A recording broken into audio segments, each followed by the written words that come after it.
weather conditions. We're delighted to see so many of you here. Sorry we were a little bit slow in taking off. So those three fine talented musicians were just playing to warm you up a little before we'd start. So I think a good round of applause to all.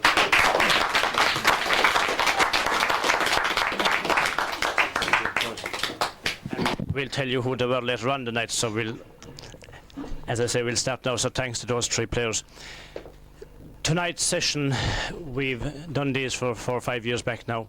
We're moving on to our 6th year here on the Hill, and I personally have been involved in historical societies, and we felt that there was an area lacking, and that was recalling the old times in its natural setting.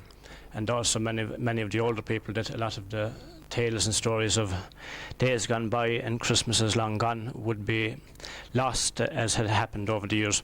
So by doing these programs at different times of the year, one of these we did before was at Christmas time, and tonight's one, hopefully when I'm long gone, that people might look back on those and say, is that what they were like in those days? No. So we have a lot of boys and girls here from Ballingarry, and they're raring to blow. So we'll make a little bit of space for them, and we'll start off tonight's event with some members of the Ballingarry Brass and Reed Band. I don't know, the Brass and Youth Band. Looking at some of those, you'll wonder whether they were...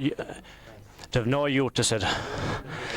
Ballingarry Brass Band formed about 2 years ago. Tom O'Keefe and others in Ballingarry, and they've done an excellent job there in the past couple of years. They have been here with us on a few occasions. Usually on the outside. Tonight isn't the night for outside, but you're more than welcome, so if you can move in, and you're more than welcome again. Thanks.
Now, boys and girls, ladies, and I suppose we have a couple of gentlemen mixed among you. I know one anyhow. As was the tradition in olden times, it was tradition that the young members in the family would usually light the candles. So we have a boy on this side and we have two young ladies on that side. So if you don't burn your fingers when you're lighting it, ladies.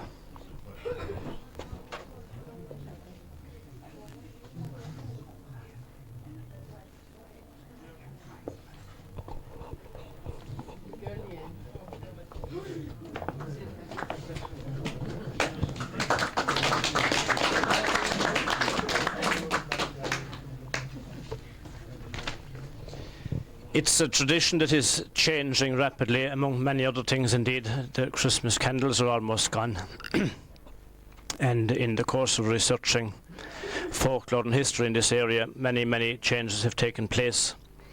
And of course, nowadays, coming along the way tonight, if we had driven a small bit slow, we'd probably have seen more of them.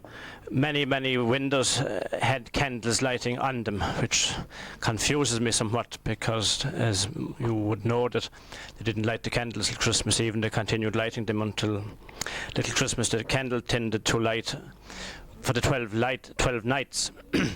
It was bad luck if the Christmas candle burned down to one side. It was considered that there would be a death in the family during the course of the year. So hopefully those boys that cut the hole in the turnip, that they got it straight tonight, not knowing what the wind will do. So if you see it going sideways, you can be wondering which one of us it is.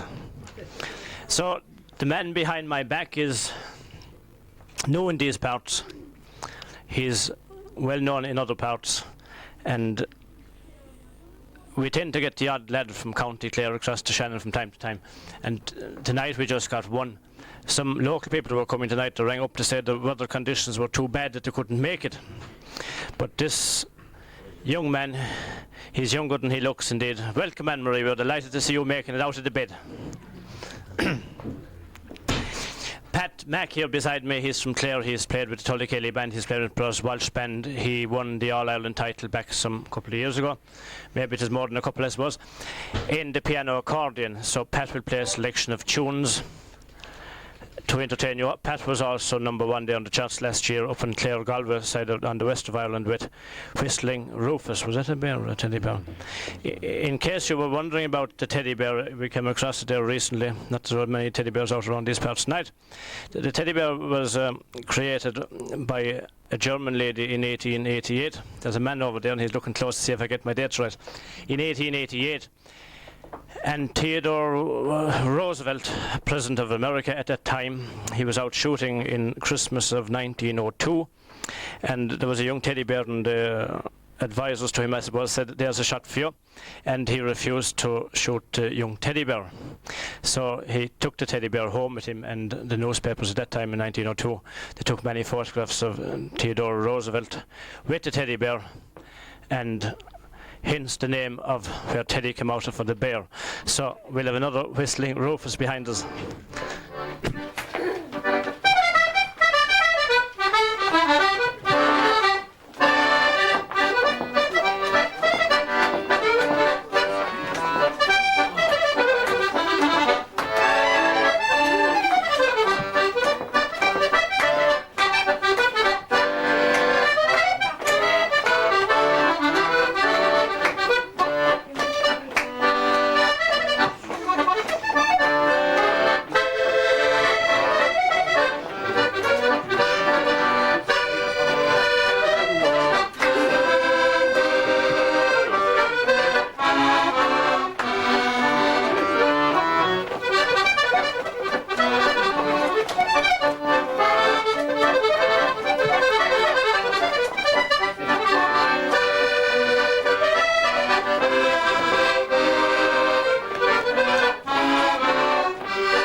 for coming, like Danny Hunt. Danny Hunt has been with us many years. He's up in Ballinasloe tonight, up in the Clare Galway side. If you're in Ballinasloe, they usually have you inside the barred windows in Ballinasloe, but I'm glad to say Danny Hunt is outside the windows tonight.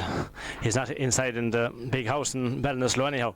So again, to Pat, our sincere thanks to him for coming quite a bad night. And as I said, we had a few people who were coming that couldn't come because of conditions. He's come a long distance, and we're thankful for that. So we'll have more from Pat later on.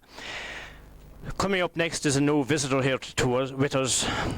And we're always very pleased to have people who haven't been here before.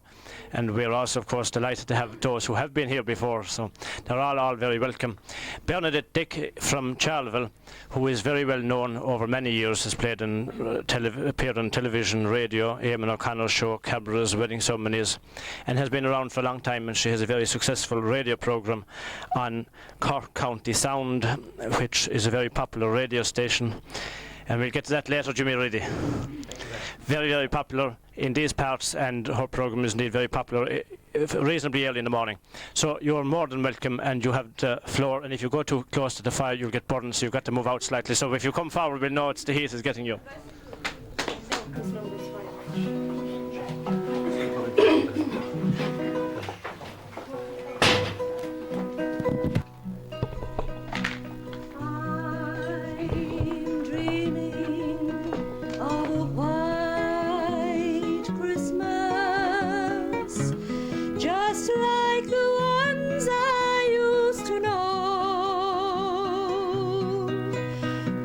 Tree tops glisten and the children listen to hear sleigh bells in the snow. I'm dreaming of a white Christmas with every Christmas card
of a star sweetly gleaming. Here came the wise men from the Orient land. The King of Kings lay thus in lowly manger, in all our trials, born to be our friend. He knows our need. He guardeth us from danger. Behold your King before the lowly bend. Behold your King before the lowly bend.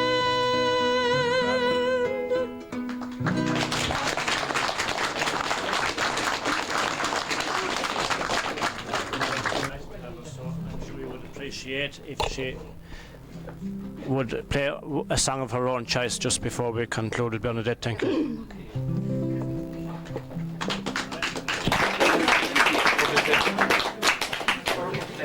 Cat Purpose. It's a very popular one actually, so I hope you like it.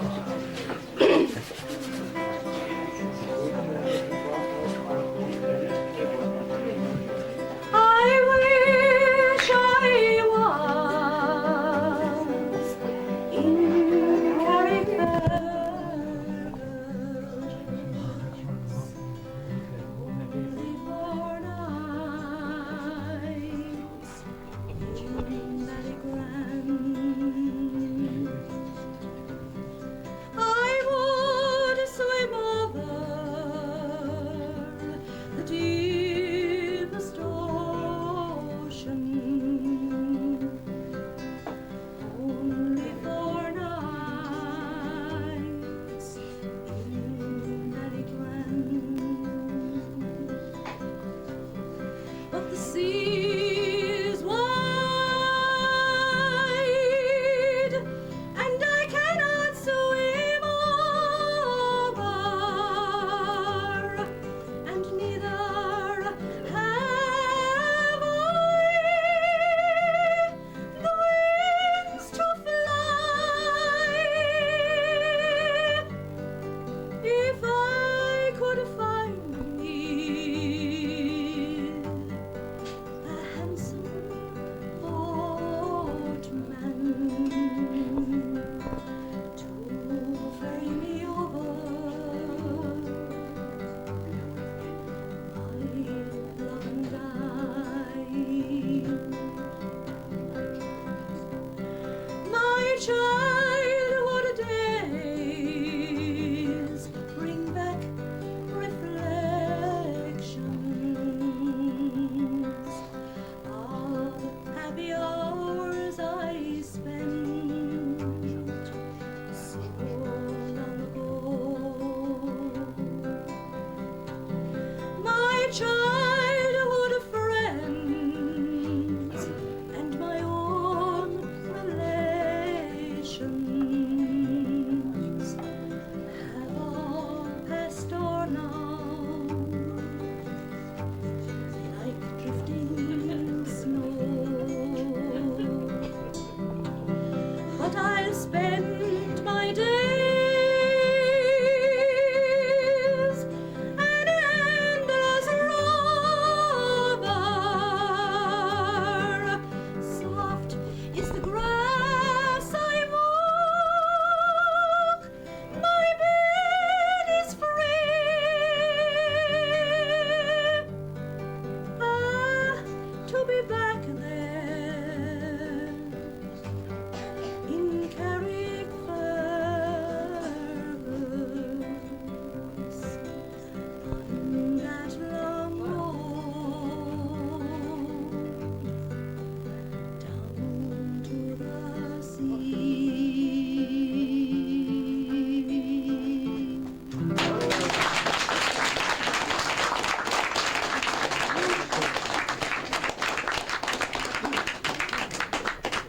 thought you'd never come.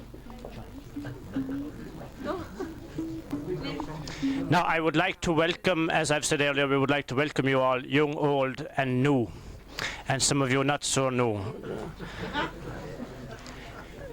Are those small bands going out there? Of you earlier on, as I was saying, the young and the old, the brave and the bold, and now I was holding my welcomes. We have some. You're all very welcome, I suppose, and sometimes I say some are a little bit more welcome than the others, but tonight I suppose it's only right that we would thank. As we've said, we've been hereabouts now for 6 years, and the newspaper people have been extremely kind to us, I suppose, is a polite way of putting it, and I suppose without those, many people wouldn't know that Knockfearn existed at all. It was basically a hill that you had to walk a few miles to get up to over the years. In the past 6 years, roads have been opened, and back about 6 or 7 years ago, I was talking to Martin Burns about what we intended doing at that particular time. Martin thought it was a good idea, and if Martin Burns thinks it's a good idea, it's worth following up on. So he told me that time that his editor at the time told him to keep a close eye on that they would like to know what is going on. So our sincere thanks to the Limerick Leader people over the past 6 and 7 years. Excuse me.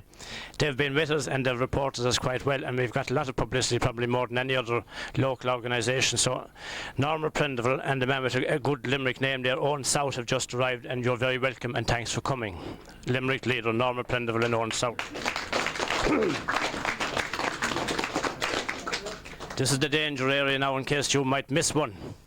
So out there with some lady out in the hallway, I think, is Kieran Clancy of the Cork Examiner. Kieran and ourselves have met many, many years ago, and he's visited us here on a few occasions, and I think it was Bullock's Kieran we were looking at yesterday, was it?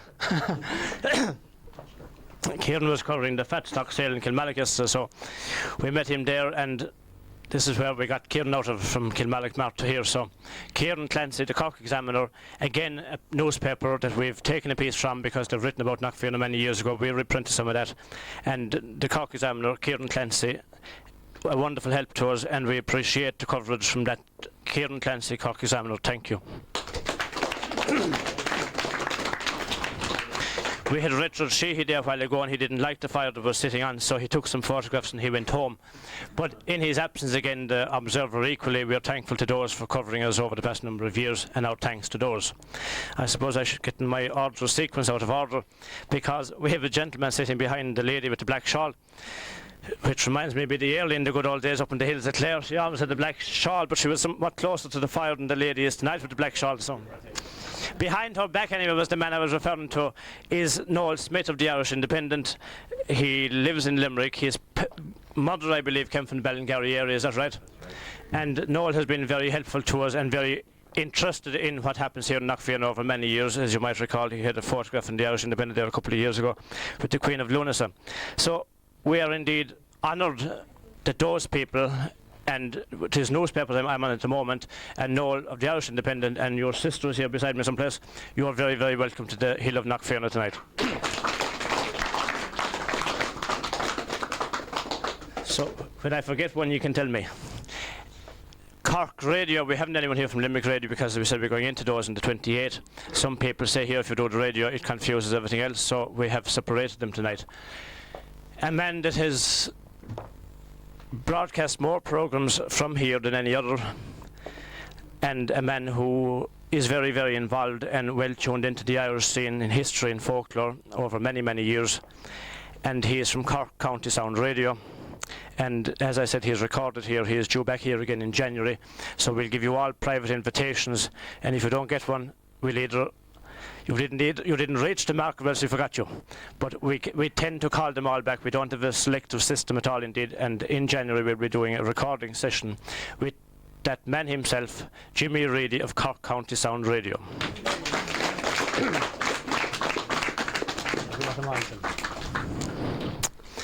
And then, of course, we have another writer locally who has been writing for the Limerick Leader for many, many years before Norma Prendeville was even in her teenage days, and that is Dr. Mannequin Shaw of Bruree, who has been extremely helpful. who has been very, very helpful over the years and has written fine pieces about it. And now that I'm getting a little bit older myself, I'm able to give him little bits and pieces. So that makes a welcome change, I'm sure. And I believe he has a piece about the famine on Knockfearna, which Nora Naughton was digging through a bag there recently, and she pulled out the good old days in Knockfearna and the starving people of 1847. So that finished up with Dr. Mannix Joyce, and I believe that is going in the Limerick Leader probably this week. This next week, that's what it is to say. Lovely. That reminds me of a man in Newcastle West, the guards. George, can I tell this again? George is a well-known guard, of course, you know, in his... this guy in Newcastle West, there was a house broken into with some items stolen. And the guards called to this particular gentleman, and he has an unusual manner, so to speak. And they asked him, did he know anything about the items that were stolen? And he always answers questions, yes. And it takes a couple of minutes before he gets on with the rest of it. So, did you know anything about the items that were stolen? And he said, yes, well, no. So,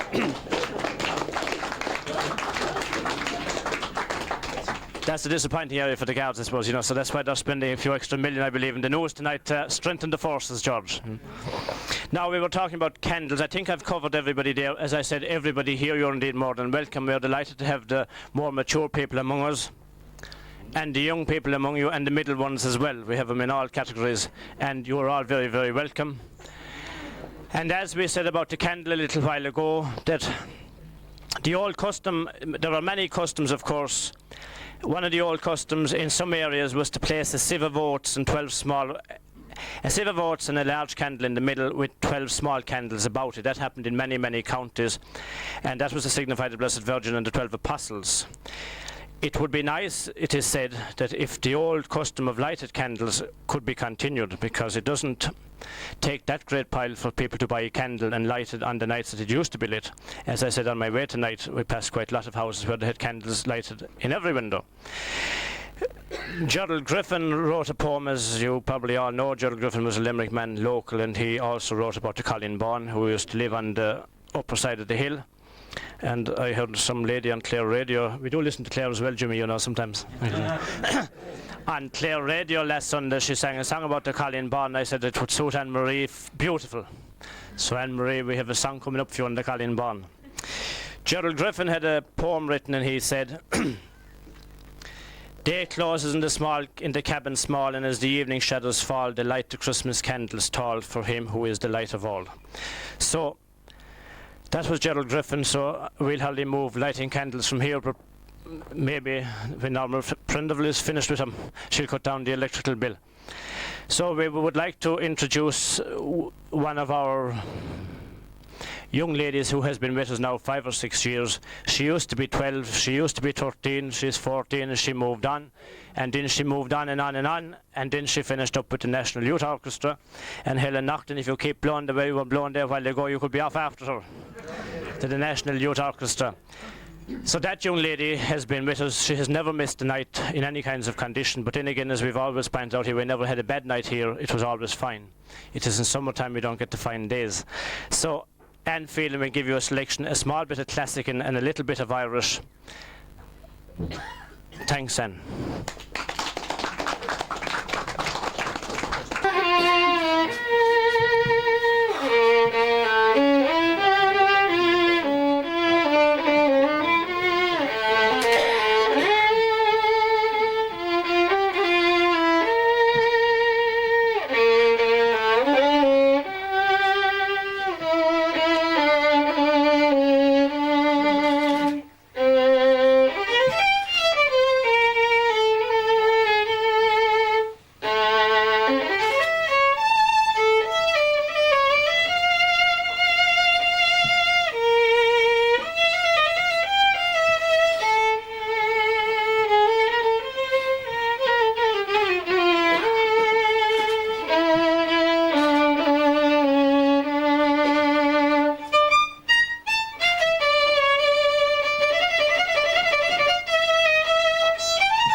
Now we will move on again. As we said, we've had many All-Ireland winners here, and I'm sure we will have many, many more. We put a lot of it down to the fact that it is the Knockfearna ear. So if you had any wax in the ear tonight, there wouldn't be any left after the wind, and or was it the brass band, whichever. It's much easier to hear than it was earlier anyhow. So Anne-Marie here beside me. Anne-Marie won All-Ireland singing over the years, not too many years ago, but it was a couple of years ago. Also a very fine piano accordion player. And Anne-Marie has been with us also here many, many years now. And the song she's going to sing, she'll sing a few of them during the night, but tonight's one has been specially requested. I suppose maybe Sean McCarthy and Christmas times, he had a lot to do with, to say about Christmas times long ago. So Anne-Marie, of course, sings as Anne-Marie Noonan, well, Anne-Marie in the Ferryman, she dropped the Noonan bit. I don't know what Patsy thought of that. Patsy, what do you think of it? She preferred the first part of it and the second part of it, you know. So a lady with a beautiful voice, a very, very nice girl. I ring her occasionally during the daytime if my different machines get stuck. Anne-Marie is the lady to fix those, or send somebody to fix them. So Anne-Marie Noonan of Anne-Marie and the Ferryman, Shannon Golden. Now, will I fix the shot? You want to put it up a bit?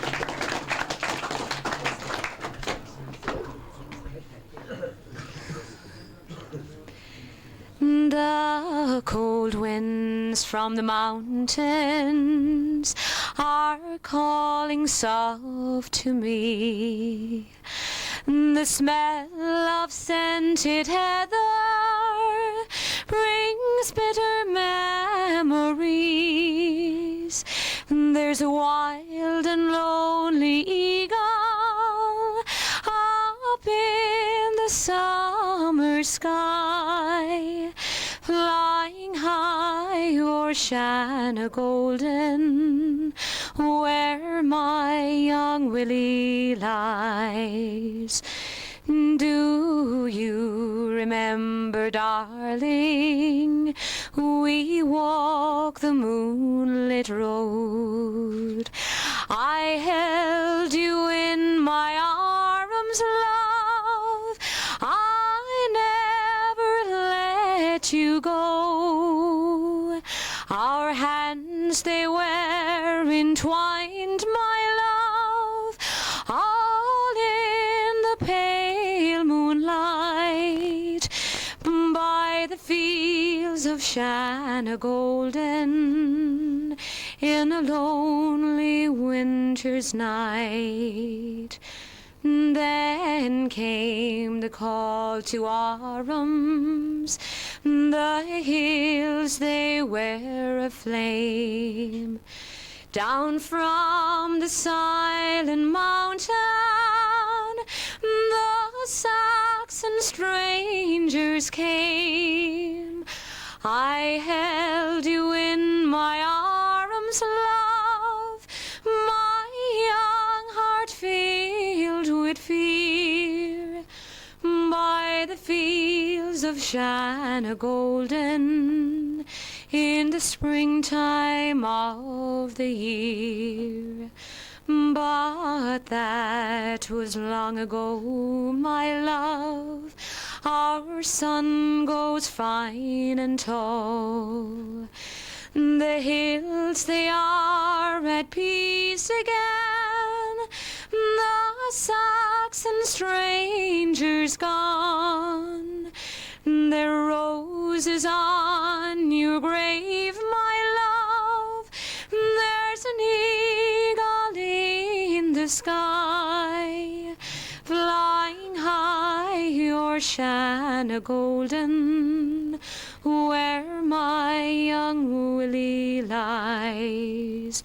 Flying high o'er Shanna Golden, where my young Willie lies. From Kappa, Anne-Marie and the Ferryman. And her father is a very, very well-known thatcher, so if you're ever stuck for a bit of thatching, Patsy is your man.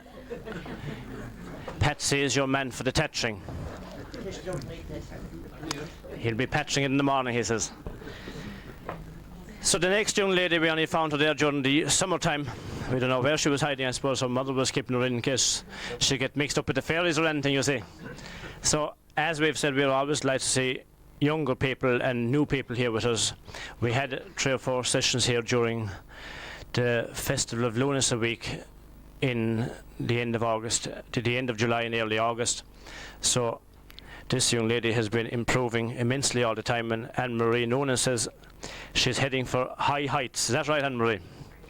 So Helen Nocton from Rathkeale.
Of Rathkeale, and Helen had to give an extra one while Kieran's camera got blocked with condensation. Just a little snippet on times of long ago, price-wise, and then we will talk to Dr. Mannix Joyce, first off, and some others about Christmas time. They tend to say the good old days. Some say they weren't that good at all. So I'll run through this sequence. In 1891, the Christmas edition of Punch magazine cost 6pence. A gent's shirt was 5 and 6pence, and a bottle of whiskey was 4 and 8pence. In 1915, a lady's bicycle was £8 8 shillings, and a gent's bicycle was £8 8 shillings. 1952, the bottle of whiskey had moved up a little bit, was gone to £1 14 shillings. And 6 bottles of stout, I don't know, was it Cork, Murphy's or Guinness, but we won't mix it much, you know. Jimmy says it was definitely Murphy's anyway. And that cost 4 and 4pence. 1954 I have in my hand. It is the receipt from Daly's shop, and it was the 18th of the 12th, 1954. A cake cost 12 and 6. It was a fine cake, I'd imagine, at that. And a pound of sausages cost 2 and 3 pence. Bovril was 6 and 2 pence. And a tin of biscuits cost 4 shillings. And a tin of custard 1 and 4 pence halfpenny. And I suppose before we make you too upset about the prices, we'll move away from 54. 57, the daily paper cost 3 pence. 6 bottles of stout was 9 shillings. Bottle of whiskey £1.15 and 6 pence. It went up 1 and 6 pence in that couple of years. And a bottle of Sandyman was 15 shillings. 1963, 30 years ago. Car insurance was £7 10 shillings. I can assure you it's a little bit more today. 10 cigarettes cost 1 and 9 pence. 2-piece suit of clothes. And to the fit of your lovely Paddy Stokes, the suit of clothes. £7.19 and 6. And we had Dan Sheehan here one night. He was telling us about a Ford Nan tractor. If he had bought it in 1963, it would have cost him £195. A 1000 red Bullock. Kieran Clancy, you're still shooting, you are. The 1000 red Bullock. Yesterday, I think the 1000 red Bullock made about £700 or £800. In 1963, he was £65. £65, 1000 red Bullock. Indeed, the Bullock that Kieran and myself were looking at in Kilmallock yesterday, he made 2,550.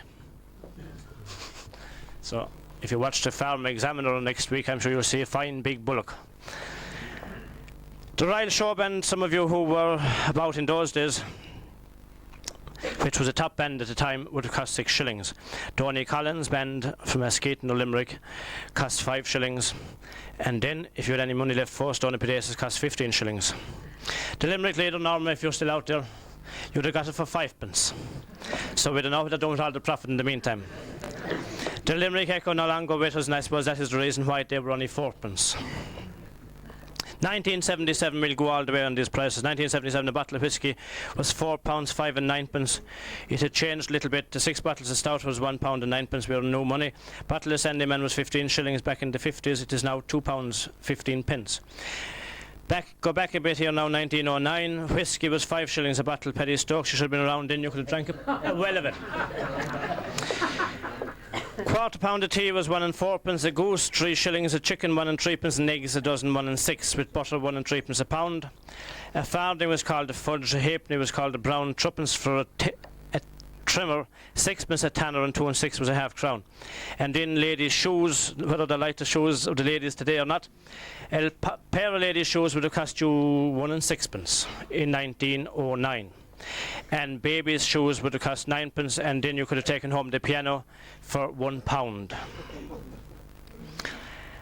And Patsy Noonan, it was a pity you weren't around then. You could have stayed in the pub all day Christmas Day.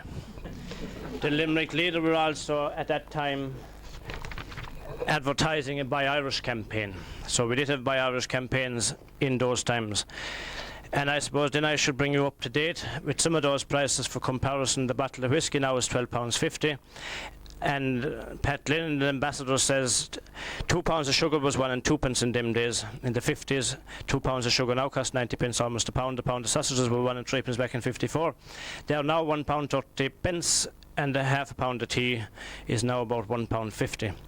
So they are the changing times and changing prices. So we can't tell you where to go for the old prices, but you can go where you will on the new ones. So Christmas time long ago, we tend to talk a bit.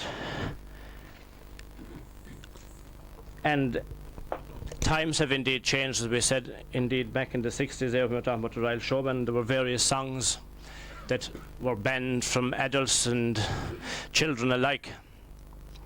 And today, there are ads on television that would put the hair standing in your head. I was talking to a lady recently, and an ad came on television advertising something or other, which is, and she spilled a hot cup of tea down top of herself.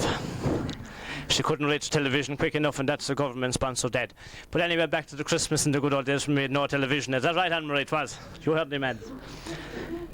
So, Dr. Mannix Joyce will sit up here near the fire. He might be getting a bit of a chill below.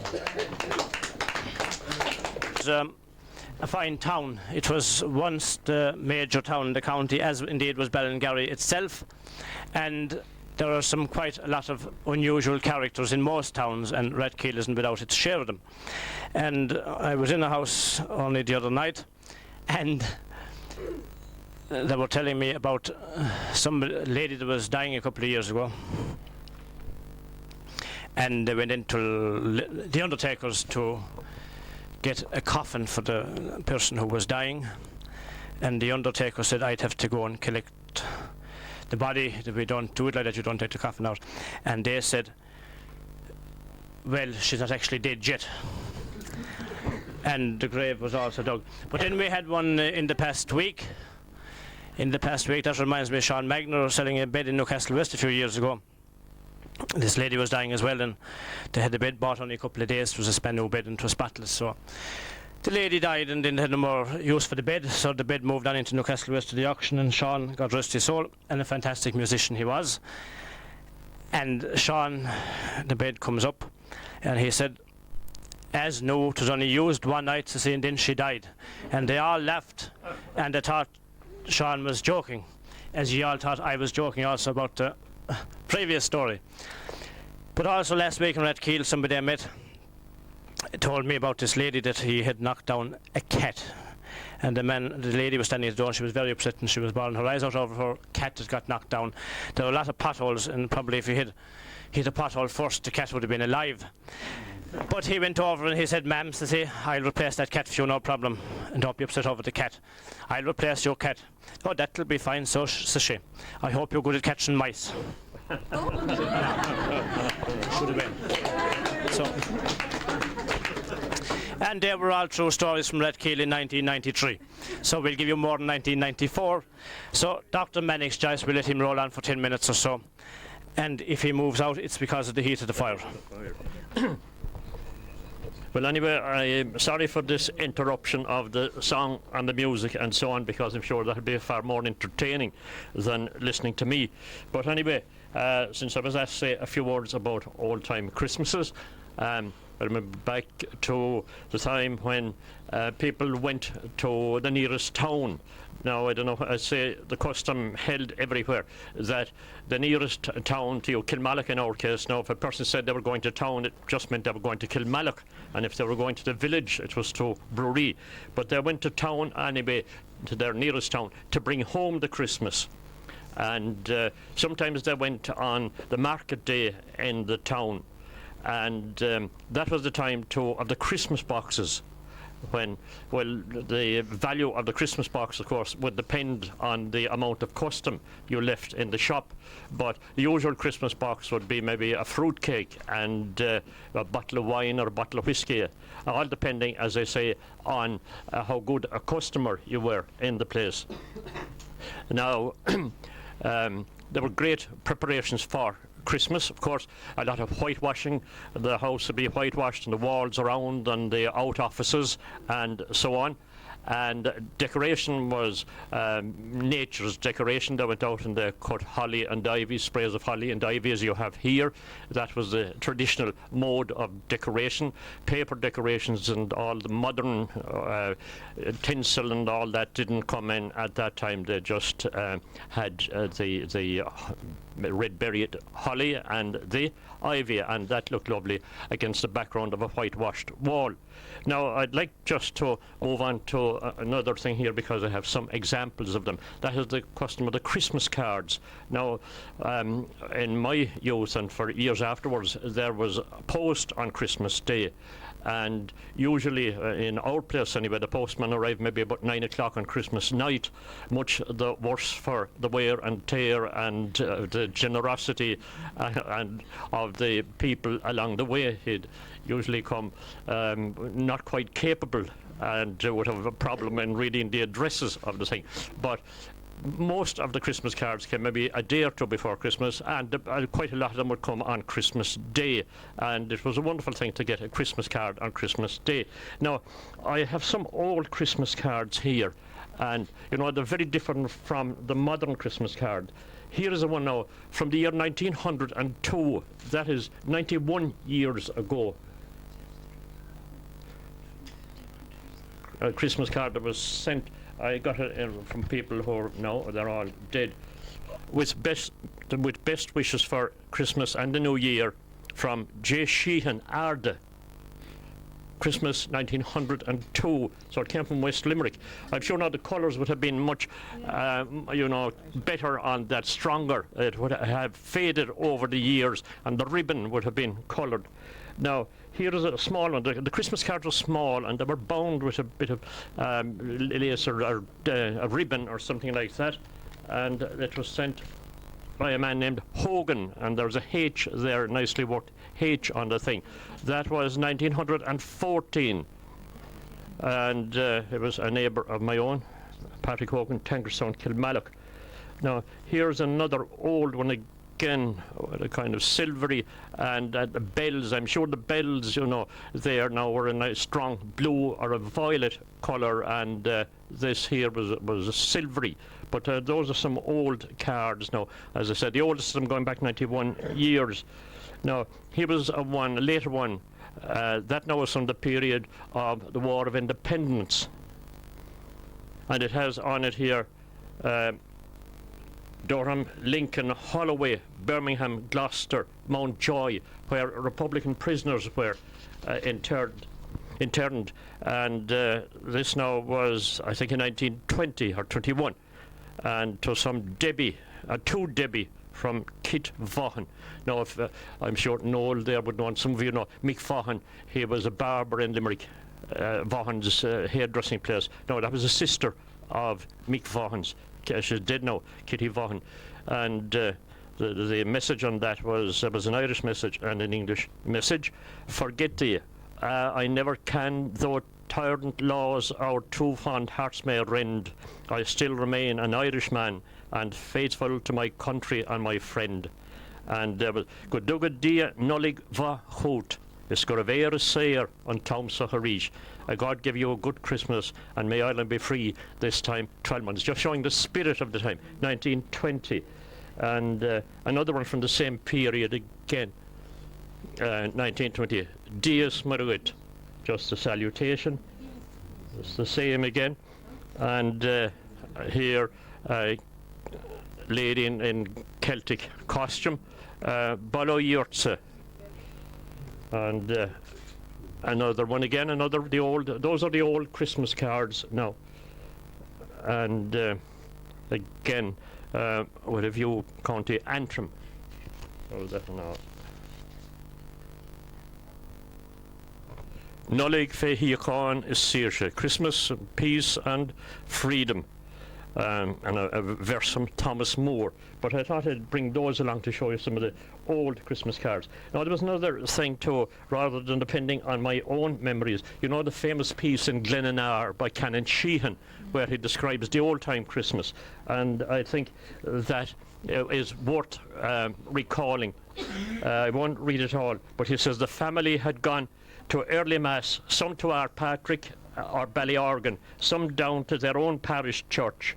For despite the inclement weather, there was some pleasure in meeting friends on such a day and exchanging Christmas greetings. The boys, who had been home early from mass, went out with their sticks to hunt the wren, and high drolling echoed from copse and ticket as the young lad shouted the hunting cry far away across the mountain. And we'll just jump on a little bit then to where he describes the Christmas dinner. When night fell, all gathered together around the table where smoked the Christmas dinner. This, too, was invariable in every Irish household. The roast goose, stuffed with potatoes and onions, the pig's head, garlanded with curly cabbage, a piece of salt beef, and an abundance of potatoes was and is the never-changing menu in these humble Christian households. In places where there is a little more pretension, a rice pudding, plentifully sprinkled with currants, or a plum pudding is in much request. And then the decks are cleared for action, and the great Christmas cake, black with raisins, is surrounded and steamed by smoking tumblers of punch. And all relax for a cosy, comfortable evening of innocent mirth and enjoyment around the glowing fire of turf and logs on the sacred hearts of Ireland. And there are songs and dances galore, and absolute fraternity and equality.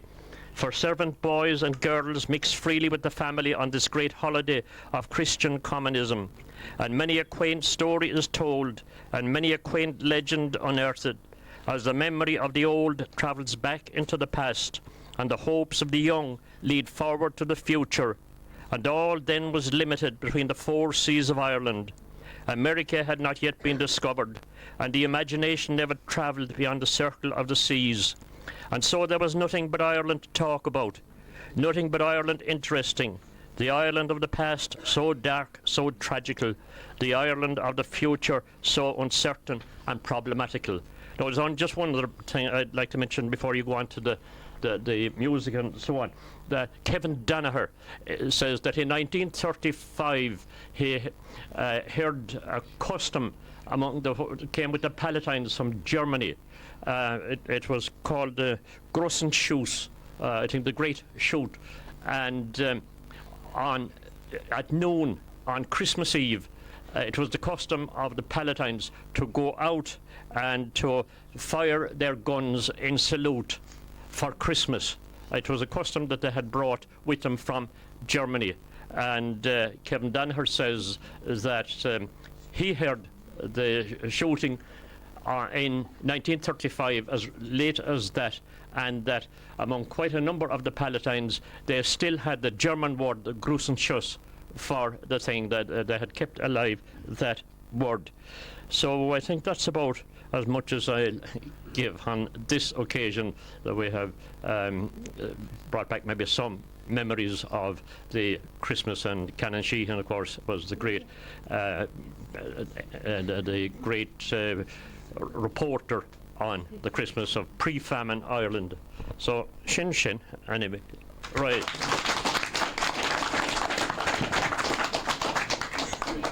You're right, and right. Noonan, that lady you're chatting up there, anybody that's talking, they'll be out in the hay shed. So you better, when you start talking, think of who you're talking to, because you might be out in the hay shed with Paddy Stokes. And that mightn't be.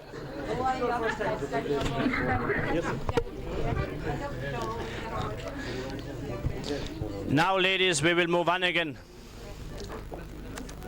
We have two young dancers, one facing the other. It's not because of anything really other than the way the floor is situated, and Jim Lyons is moving forward there. I think he lost 4 and 6 in his way in, so he's still missing 3 points. So Pat Mack here. What are you playing, Pat? Pat, what are you playing?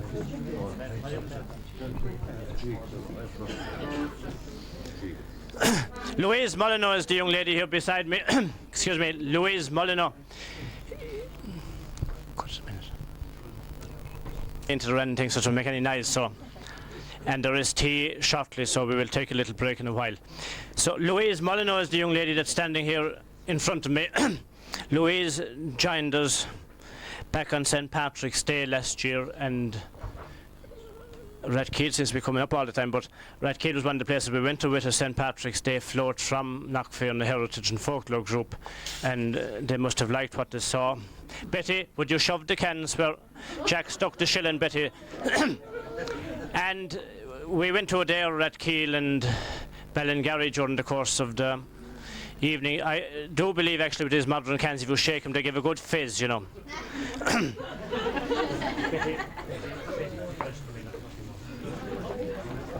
I thought you were a pioneer, George. You're letting down the station, George. So Louise Molyneux was trying to get the better of there between myself and the cans, but the cans were winning. So Louise was with us on that occasion, and she danced while the trailer was moving, while the float was moving. She did an excellent job. We got first prize in Rathkeale. I think they probably had a bit of a liking for us in those days. So who knows, we might even go back there again next St. Patrick's Day. So Pat Mack, the man from Clare, will back her, and then when Pat stops, on the other side is Leanne Daly, who is a younger sister of Caroline, who has been with us over the years here. Caroline has grown like Anne Field and got a little bit older than she used to be, and she's now in Korea.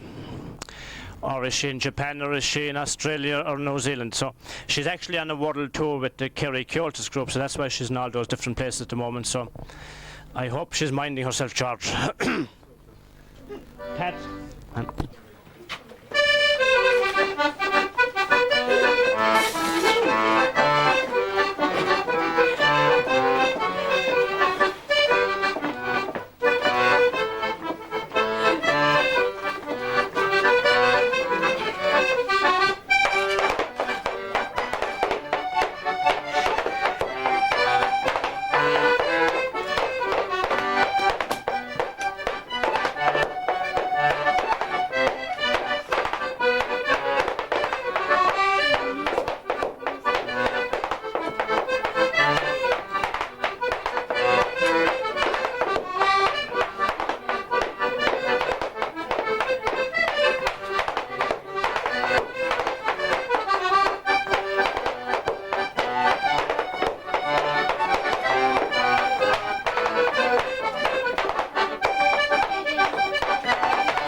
And Charles says she's gone up 2.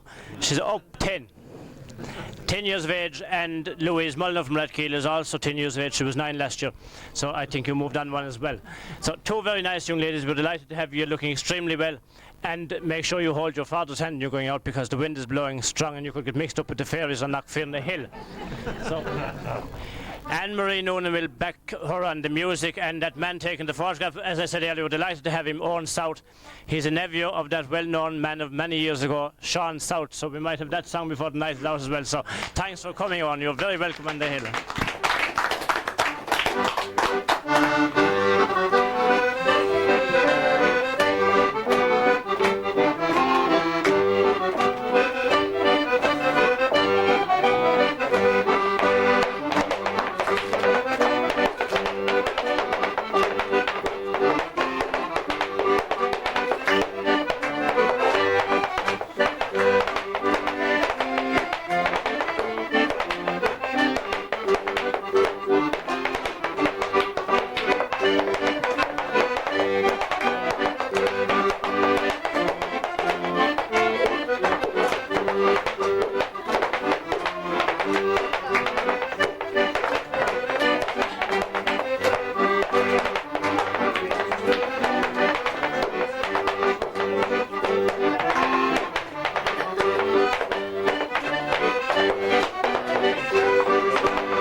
The man in the corner that left, he went to Lisdoonvarna and he never came back for the month.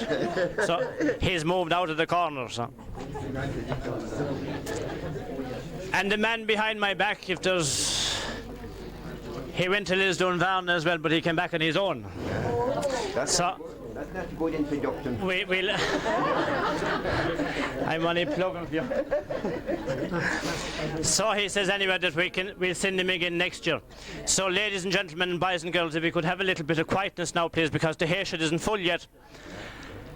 So Mickey Liston, a man who joined up with us there a couple of years ago. A man who joined up with us a couple of years ago. As we said, lives high in a mountain back in the hills of West Limerick. He's an extremely shy man, so we would like silence.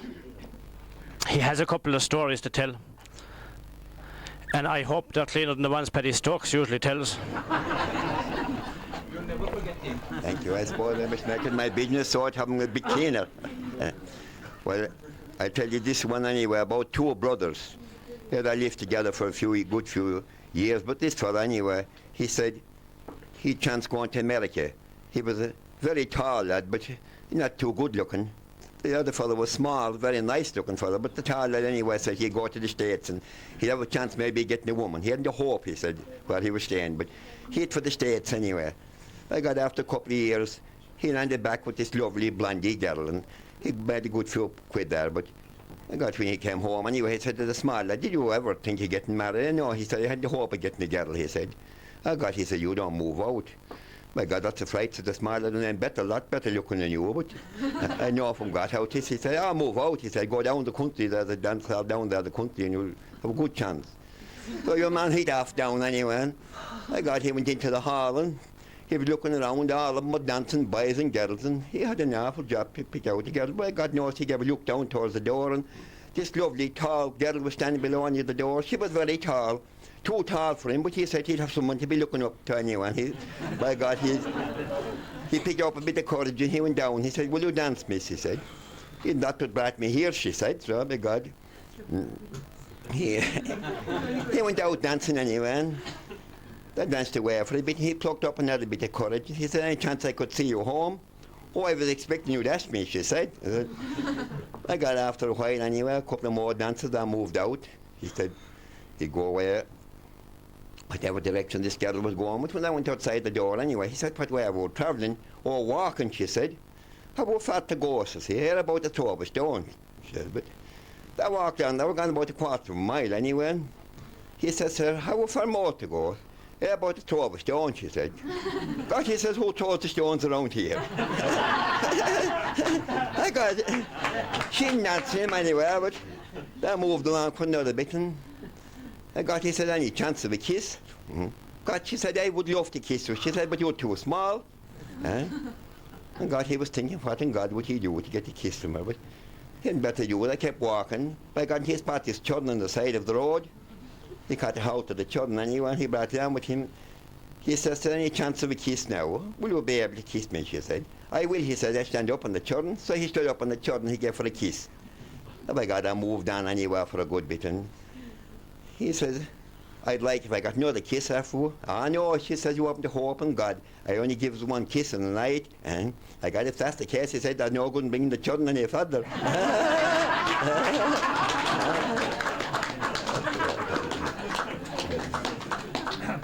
Another one. It's hard to think of him.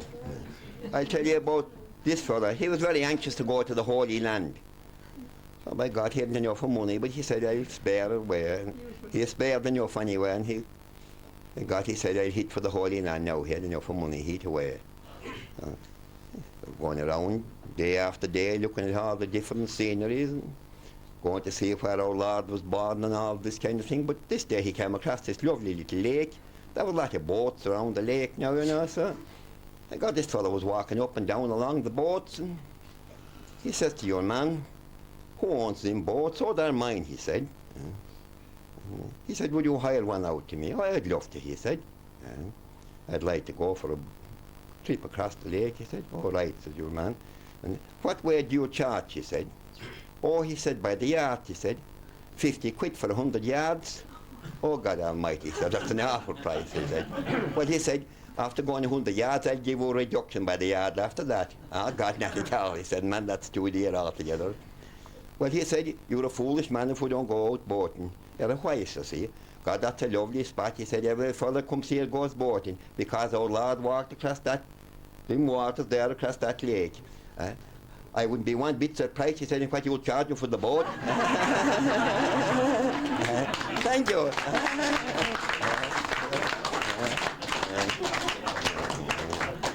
Give me a rest now for a bit. Thanks. That was Mickey Liston from Matay.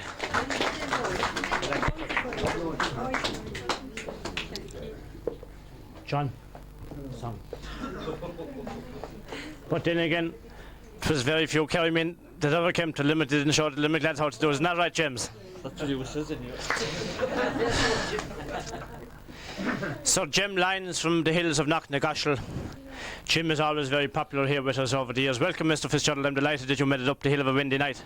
I heard an extra strong gale a while ago, so I know there was something on it. No. So we were always hoping we'd be here a nice windy night. It gives that extra bit of atmosphere, so I suppose it's only fitting that it would. And Mrs. Lynch came all the way from Templelanton, and I'm delighted you came on your bicycle. And her son Brendan will have a song from him in the moment. So Jim Lyons will sing a song of his choice. I don't know if it's 4 and 9 or 4 and 6, but it's Jim Lyons anyway. So. Red is the rose that in yonder garden grows, fair is the lily of the valley, clear is the waters that flows from the vine, but my love is fairer than any. Come over the hills to your bonny Irish land. Come over the hills to your darling. You take the rose, love, and I'll make a vow that I'll be your true love forever. It was down by Killarney's fair waters I did stray. The moon and the stars, they were shining. The moon, it shone fair on her head of golden hair, and she vowed she'd be my love forever. It's not for the parting of my sister Kate, it's not for the loss of my mother, it's all for the loss of my bonny Irish lass, who is leaving old Ireland forever. For red is the rose that in yonder garden grows, fair is the lily of the valley, clear is the waters that flows from the vine, but my love is fairer than any. Bravo.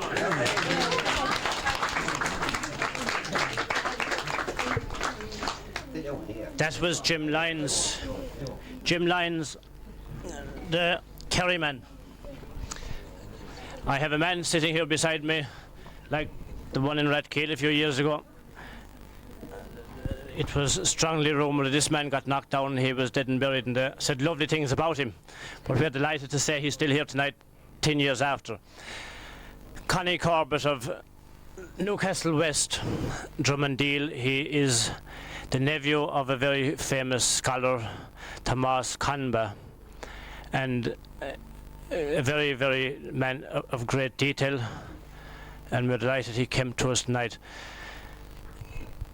Could you tell us about Christmas time in Newcastle West a few years ago? What time was masses and midnight mass and that? There was only one midnight mass we had of 1900. There were people that went 3 times the one night, and they were still in time the third time. They had no clocks, you see, but there was no such thing as time that time, you see. And the morning masses, I believe, they were 6, 7 and 8, were they? They were. So they went in the dark and they came out. How did they get to Mass coming in from long distances out? Accident cars in the city across. Pony, there was an odd pony that had dinners and traps. Or dinners and gigs. And I suppose you've been trying to say with all the new cars they have nowadays, they're often very late on the... Well, the time meant something to them. Yeah. What about the postman then? Did he call down your way? He did, I suppose. Indeed, Christmas Day, but there's only the grace of God, the boss, he might know how he lived. Wasn't his fault, of course. Yeah. Had you post on Christmas Day then? Right. I don't remember that, but it was before my time. And Midnight Mass then again came in the 50s, I think it was. 1950. And would there be many at that Midnight Mass? Oh, terrible crowd. There were people keeping out anyone under the weather. I don't know how many were under the weather. That didn't happen anymore. That's changing, but now I think that was the reason Midnight Mass is at 9 o'clock. That's what's it. Even in Limerick, not in Kerry, you get Midnight Mass at 9 o'clock. So there wouldn't be full up too much, I suppose, going in. What about St. Stephen's Day, Christmas Day? What did you have in dinner time at Christmas Day? What was the usual? Roast goose, that's him. There wasn't many turkeys, that's him. It was about 5 shillings was in the 20s. To be that goes to be 20 pound weight, live weight. To be triple goes about. Again, that wouldn't be a goose, and then again, it goes about 10 pound weight. 2 shillings a pound of it. 2 shillings a pound. What used the people do on Christmas Eve or Christmas Day? They wouldn't go anywhere Christmas Day, they went to town Christmas Eve. For drink enough, for Harlem. They arrived in Muscle. As much as they could afford, I suppose. Well, but they couldn't afford much. 2 ounces of tobacco and a box of take me matches 6 old pence. 2 ounces of tobacco. And a big box of take me matches 6 old pence. The good old days indeed. Christmas Day then, it wasn't normal or usual for people to visit. No. We went to watch the state over Christmas Day with the family. There was no visiting. No visitors, no wirelesses, but they'd sit around the fire and they might drink punch that night. What about St. Stephen's Day then? And they moved Stephen's Day. They were written by Stephen's Day because they were racing them, but they could go by train to Sanders. And would many Rinbys call to your And they place? would, and they were surprised. Would you have many lots of them compared to Might have today? 5 or 6, surely. Bigger batches. Big batches. There have been many changes. We refer to television ads and various other ads, and indeed without it, it is bad when the ads get the better of us. But what do you think of the changes? I suppose they're for the good, but they're big time. I'm around a long time, and I never yet saw White Christmas. That's the only change I didn't see in Christmas. I'm 60 years and never see a White Christmas, and I can go back 50, I suppose, surely. So you're going to keep dreaming of it, so. There's no good complaining about it. We must move with the times, you see. We're getting old, of course, for that. When would they do the shopping then at Christmas time? Or Christmas week, either Christmas Eve or the day before. They wouldn't be gone the 18th of December or the 14th of December, I suppose. No. What would the general shopping list be? We had a bit of a reference there while ago to Daly's one, what they bought, and what would the people what they usually buy in them times? Well, I buy a bottle of whiskey, 3 or 4 dozen of stores at least, and the usual groceries.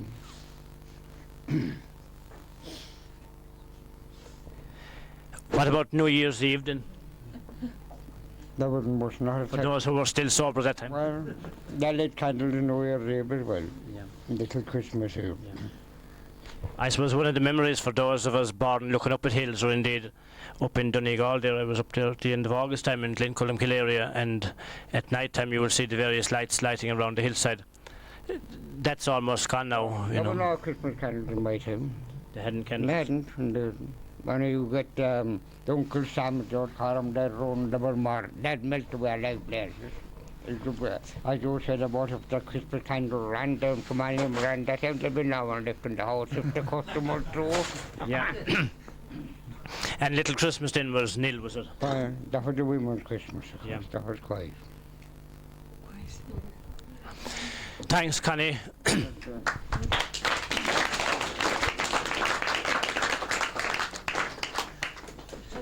We were taking a song there a while ago for John Reardon. He must be gone out to the Haitian with somebody or other.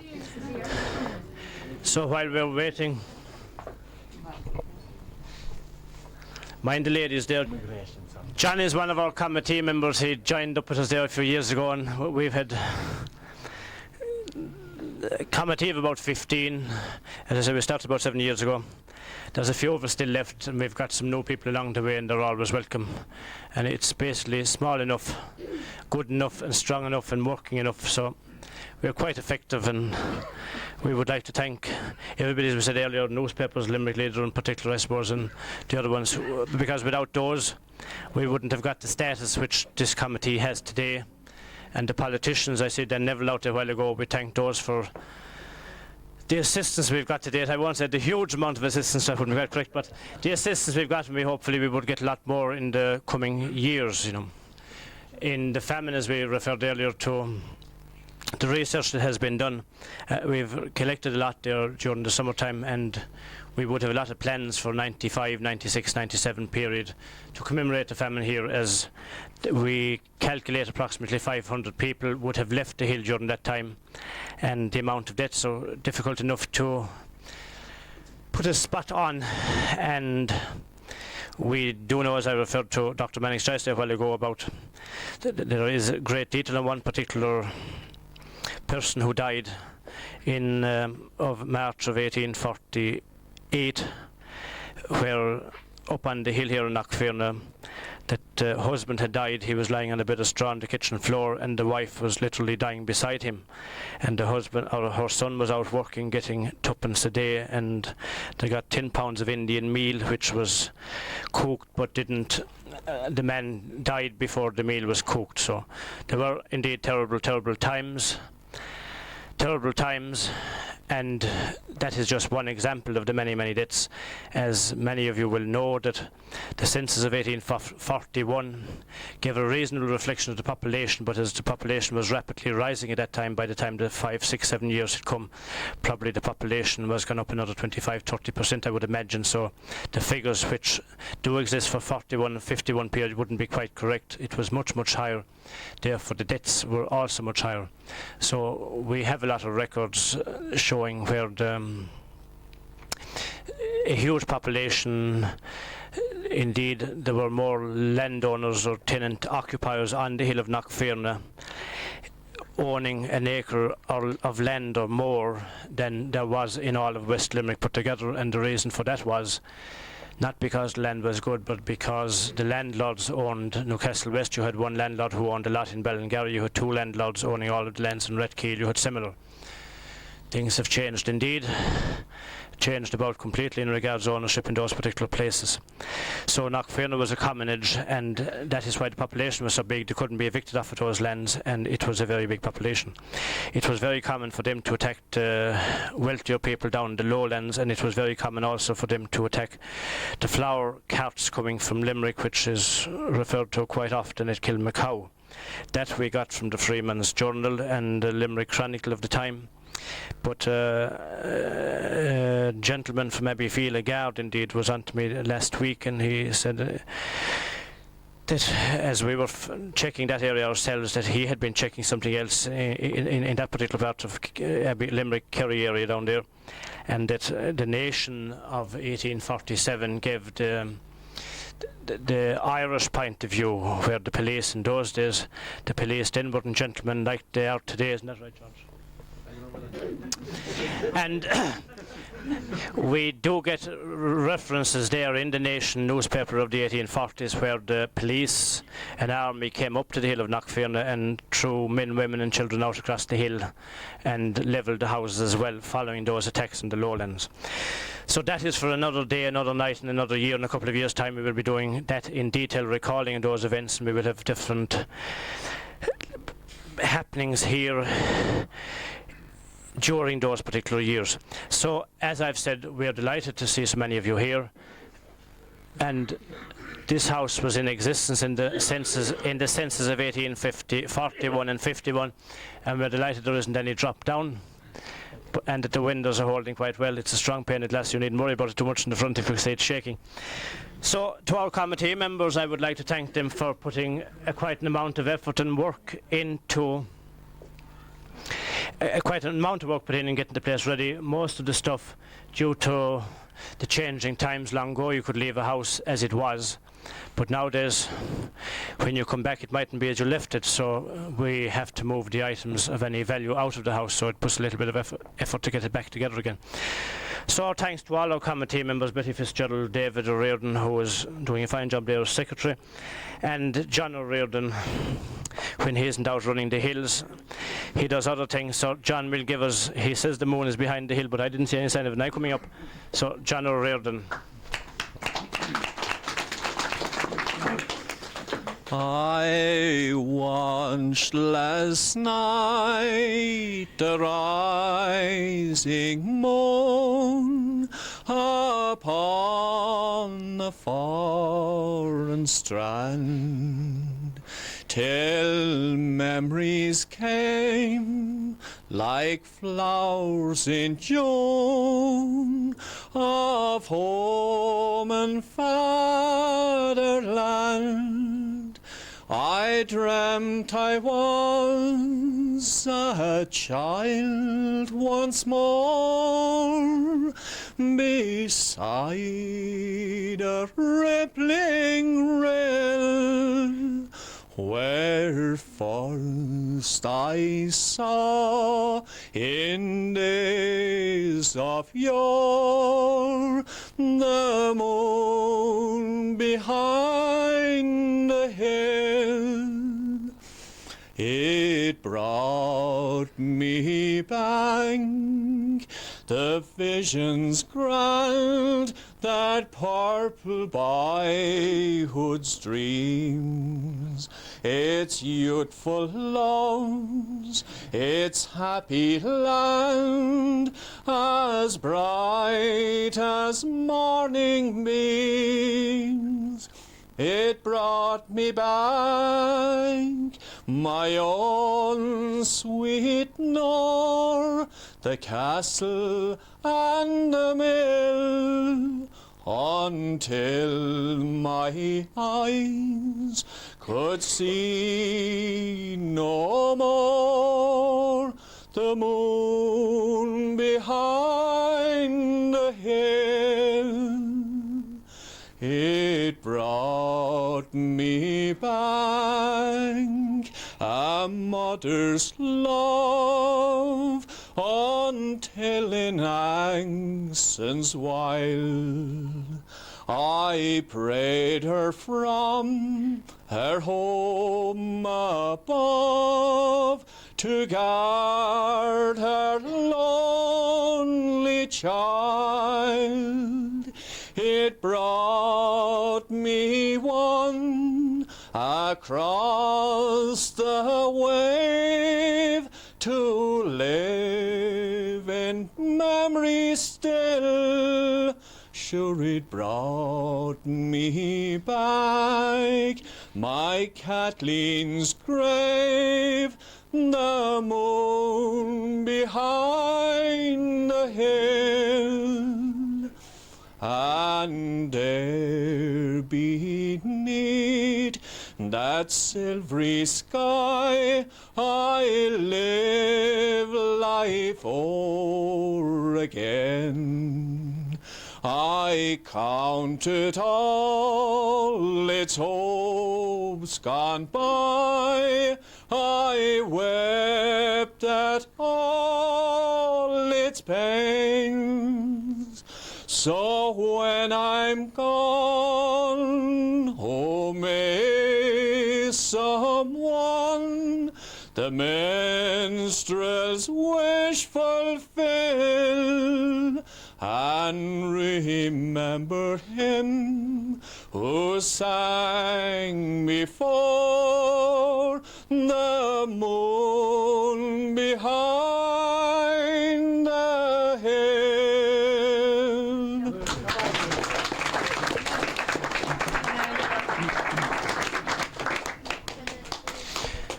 That was John O'Riordan in fine voice. He's got fine lungs there from running up and down the side of Knockfearna Hill.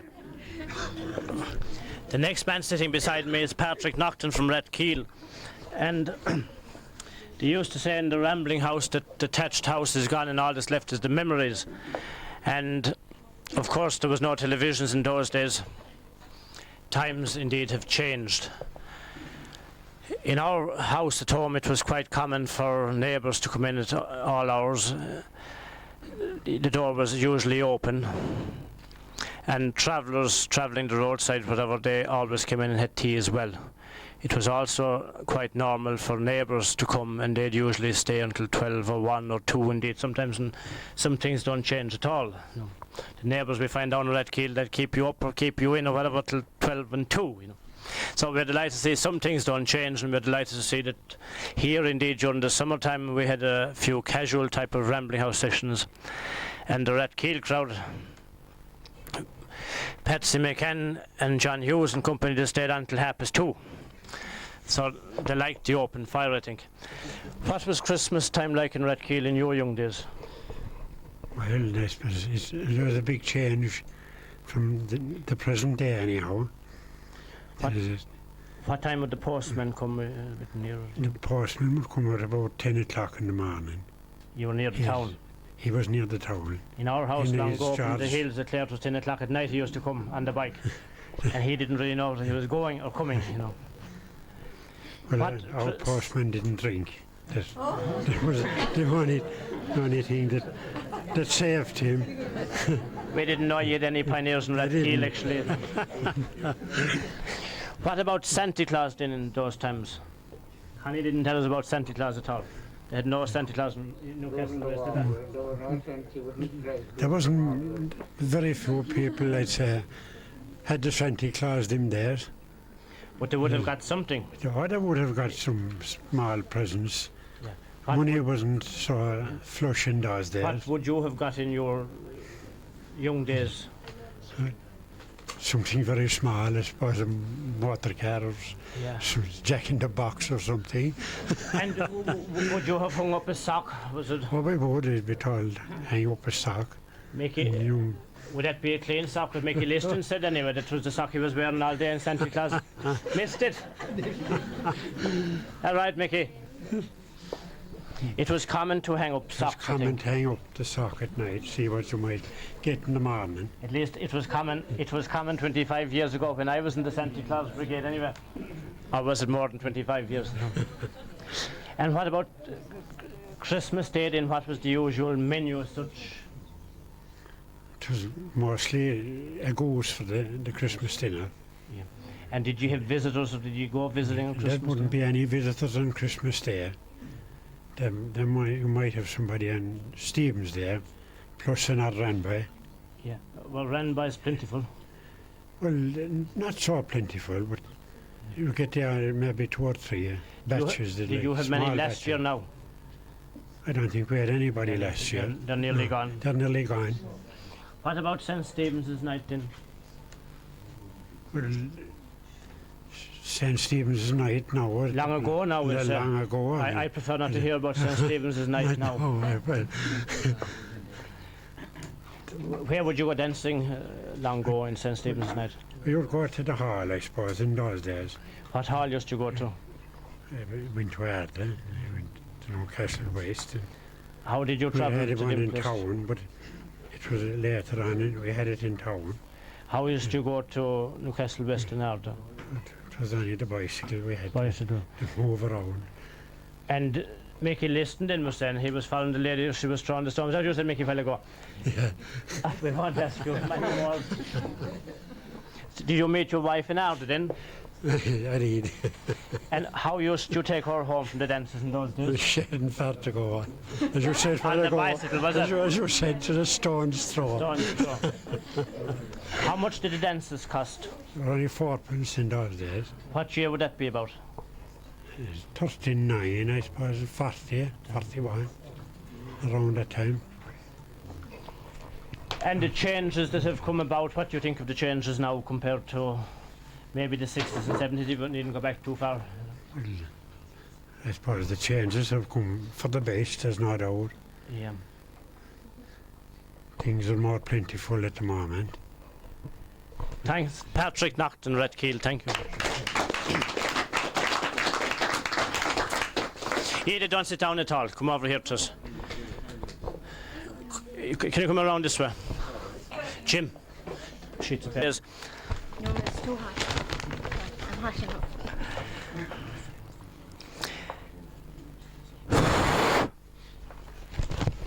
Now we'll have a little bit of quiet. Jim Lyons, you going out or going in? Make way for the Kerry men. We gave you a little bit on prices there a while ago. We'll go back a little bit in the time. 1739, as many of you will recall. 1739, it's fairly well recorded that the frost was very, very severe during the Christmas of 1739. There were huts built on the river Liffey, and it was very common for people to be skating, and carts and horses and ponies, etc. It was common that they used the Liffey as a roadway during 1739.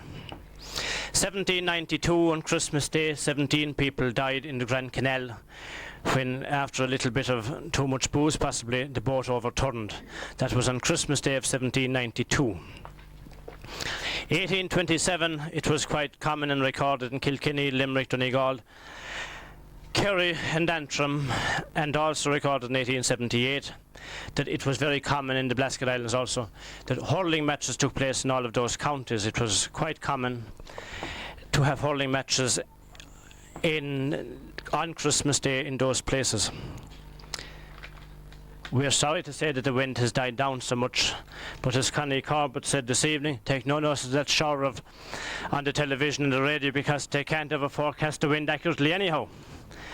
So the wind ain't what it's supposed to be, and I suppose we should say thanks be to God for that. In 1839 reminds me of the wind that many, many lives were lost. It started up at about on the 6th of January, about 7 o'clock in the evening. It blew seabirds into the Midlands. It knocked many houses, many churches all over the countryside. It was the worst storm before and after. It was extremely windy, bad night. Then, of course, in 1889, I think I'm on the right year, on Christmas Eve, one of the big events to mark the change of Irish history, I suppose, Captain O'Shea filed for divorce from his wife Kitty O'Shea, and the rest is history. So that happened on Christmas Eve in 1889, and I suppose we could have a look up at Parnell here. He died at the age of 45, just 2 or 3 years afterwards. That goes back a little bit. This glamorous looking lady standing beside me. Yes. She was packing houses, public and otherwise. She brings holy water with her every place she goes. Okay. If George wasn't there, we would tell him maybe what is really in the bottle, but she loves holy water. She said it's very, very good for her, and indeed it was also an old Christmas custom that the old people, the oldest person in the house, came with a bowl of holy water and sprinkled it around to all the people in the house. So Ida, as I said, hit the high spots. I suppose that was only natural, the fact that she comes from high up in Sugar Hill. But a couple of years ago, she filled every bar. Excuse me, my words are coming backwards. She filled the bars, and I suppose Norma Prindiville was partly the cause of that, because she gave a very big write-up of a half a page to this lady, and she highly recommended anyone for a wild night in the town to have a session with Hessian.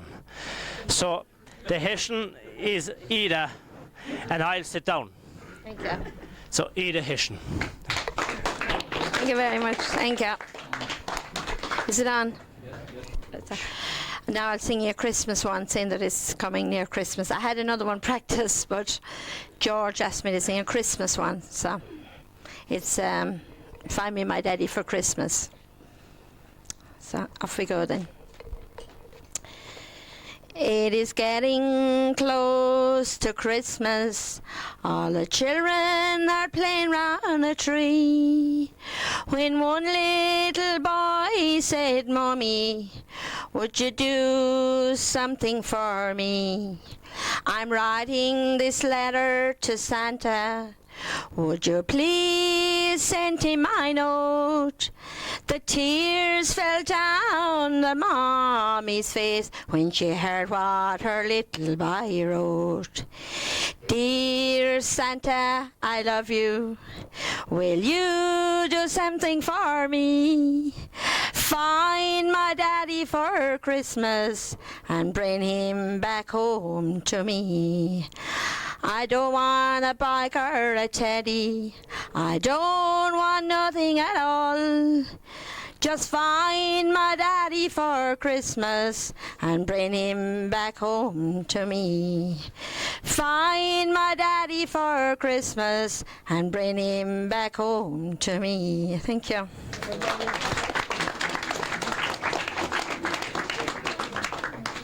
I'd have sang a bit more, but I'm not used to singing without the music. You know, it's usually ballads for a place like this. I thought the heat was getting after you. No, the heat never bothers me. You can see that. That's why I stood beside you for so long. You're smart, aren't you? But not too smart. I think you'd do better as an auctioneer than a Brother anymore. Anyway, no, I'm only jiving him. Now, do I have to sing another one? Now I'll sing for you Pat O'Brien. This one I got from my mother. Most of my songs I got them from my mother, and she got them from her mother before her. And it's about a fella that was in a romance. You'll meet lots of those, but this particular chap, he was in a romance, and he got jealous of the lady. So he decided he'd kill her. So he wrote her a letter anyway. And she decided whether she would come to see him or not. So then she made up her mind, she came to see him. So he killed her. And she was dead with some time when she appeared to her mother. They couldn't find her. Like, she told her mother where she'd be. You know, so now I'll sing it for you. And if I make a mistake, cut off the... Now my name is Pat O'Brien. I'm a carpenter by trade. Both day and night I talk delight in courting this fair maid. Till at length I got my will of her, she never knew my mind. Sure it was to rob and murder her, this villain was inclined. He wrote her a love letter, and an answer to it came. Said, "Nancy, lovely Nancy, I hope you'll me not blame. I have been working hard those times, and I could not see your love. But I wish to have your company this evening in the grove." When she read those few lines, they enticed her far to go. For she being young and innocent, the straight way she did go. She dressed herself in private, I mean too late, you know. And little did she ever think he would prove her overthrow. It was when he saw her coming, it was then he went to hide. She quickly did step up to him, 'twas then his colour changed. Said, "Patsy, lovely Patsy, oh do not murder me. I want no talk at all from you, but kneel down there and pray. For there's not a woman breathing will me deceive this night. He caught her by the yellow locks and he dragged her to the ground. 'Twas with the spade he made her grave and then dashed out her brains. Oh, those last words were, Pat O'Brien, you do not feel the pain. Sure, she was but 6 weeks married when her ghost appeared to her mother, saying, laughing, laughing mother, you ne'er will see me more. Go to Pat Keaton's grove, and it's there my body lies. For her Pat O'Brien has murdered me and left me in my gore. Oh, the day of her funeral, it was a dreadful sight to see 24 policemen, and they all dressed up in white. Each man was then stoop over her to say a little prayer. And when Pat O'Brien stooped over her, they dashed blood in his face. Oh, Pat O'Brien, you must be hung and you must be in a cell. I own I murdered Nancy Ryan and I'm willing for to die. Oh, I own I murdered Nancy Ryan and I'm willing for to die. Thank you. Thanks, Ada.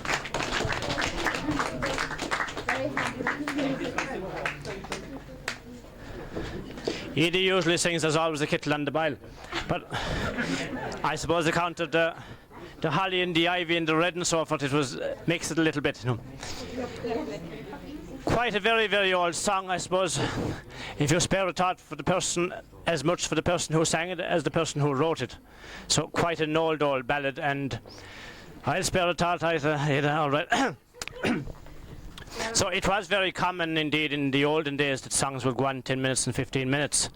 Paddy Stokes is a man that usually makes me slightly nervous because of his reputation. Are you cold, Connie? No. Do you want to move down a bit? Swap with Paddy Stokes.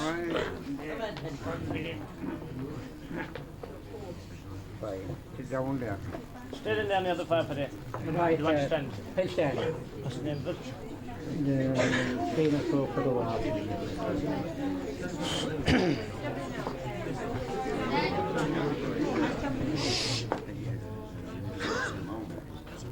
Now we will move on again. The ladies are beginning to get the fellas to keep quiet once again, which is very good.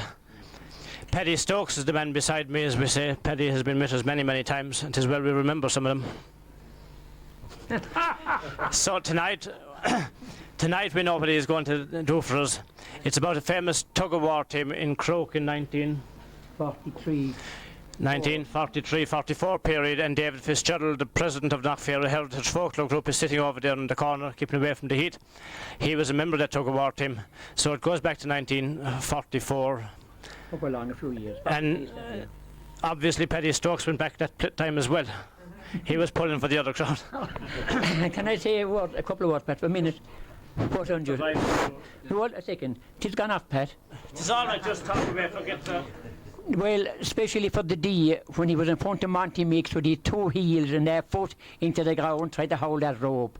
This poem goes for all of them. Long, long ago, we had great men, of giants we could boast, who could pitch a stone of any weight from Knockfearna to the coast. Their deeds are unsurpassed today, their records they do stand. Those were the days, the good old days, when St. Patrick blessed the land. As years rolled on, we had great men, making clay more than few. For in foreign lands they raised the flag, for our own sweet Roisin do. In our own good days no men sprung up, no records they have broke. For strength and fame I now will name those dashing boys from Croke. Pat Giltinan, a powerful man who carries 18 stone. Tim Kelly down from Macklemore with muscle and with bone. The county champion Waitrose, both Houlihan and Mix. At the 16 shot, they beat the lot, and likewise the 56. Mick Shaughnessy too, you'd love to see the way he could dig in. Jack Linehan, that fair-haired boy, who'd die or else he'd win. Ned Lynch, that unassuming man, would power behind his smile. And Hannon they, both tall and brave, they hail from Balnagoyle. The champion ploughman Kinney, who rules his forest race. Jim Giltinan, a son to Jor, whose power at once was great. Fitzgerald too, a powerful man, who pulled with all his might, with Lynch and Mix to stand the subs, and pull both left and right. Those were the men, the gallant men, who pulled the tug of war, whose strength and fame, while at the game, are known both near and far. At Barragoon they first did shine, beside the holy well, where the kingdom boys appeared like flies, and before their might they fell. At the airport base, beyond in Fines, they whipped the pick of Clare, and the next place that we saw them was in lovely sweet Adair. Picked against the might of Limerick, best they come both one and all. If Sarsfield had those gallant lads, well, King Willem he would fall. Manister came with Godfrey Lane, Mongret sent his best. Brewery sent some hardy men, the Croke bites for the test. The last few pulls were strenuous, it was there our boys did shine. When Jack Neville gave the signal, the flag it crossed the line. The air was rent with cheers that night, our boys we did illume, and the next place that we beat them was at the Sporting Croom. The army sent its strongest men, in hope that they would win. From the golden vale of Limerick, Drummond sent great men. But from the start, their pull was short, and the Croke boys gave the whip, and the referee he signalled, "You have won the championship." The championship has now been won for the year of 44, and may they reign supreme again to win it o'er and o'er. And if for the north we have to fight, and the boundaries is broke, the leading men to pull it in would be those bounding lads from Crowe.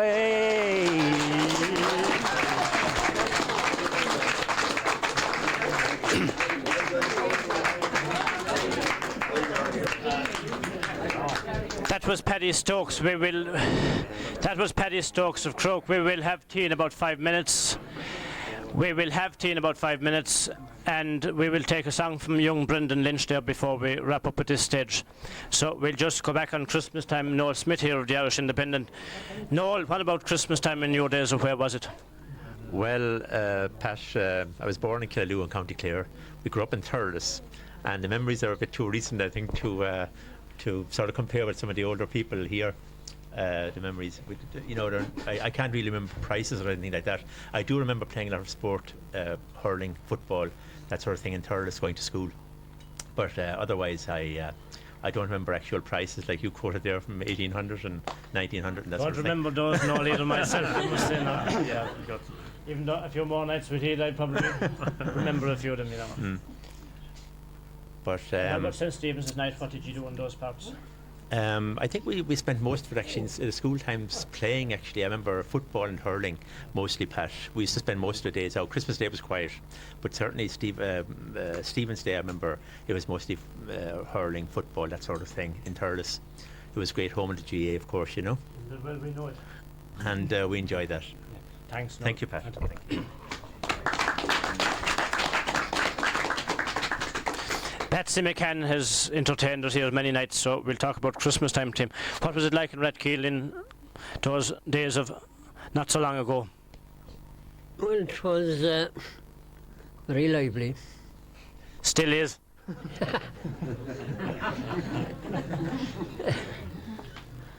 Christmas in Redkill started a week before it. We were celebrating Christmas for a week. Even Christmas Day, they went to the pubs.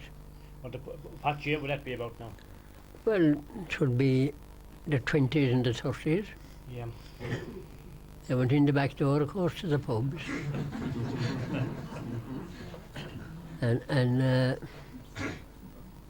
Christmas Eve, they went to Mass, or they tried to go to Mass, but a lot of them didn't get there. Was that midnight mass? Midnight Mass. It was midnight Mass at that time. Yeah. A lot of them didn't get there. They staggered back again to the pubs. Were there many travellers in Redkill in the 20s, 30s? There was a lot of travellers there. Was there as many as there now? Well, no, there wasn't as many as there now. There was a lot of them there. Are there more there now than then? Well, they are, because, I mean, there was only the travellers from Redkill coming back at that time. They're coming from all over the globe now, Scotland and everywhere, France and everywhere. Now? No. How did the travellers come to Redkill in the first place, do you know? Oh, they were all born there. So, you know, there was the Fairhill there was all travellers all the time. There was. When did they first come? Like, why did they pick Redkill? Why not a Dare? Nice, clean, tidy little place like a Dare. I don't know. Yeah. But they were there in Redkill, as long as everybody knows. Would it have been the fact that the workhouse during the time of the famine? Well, of course, it would have a lot to do with it, all right.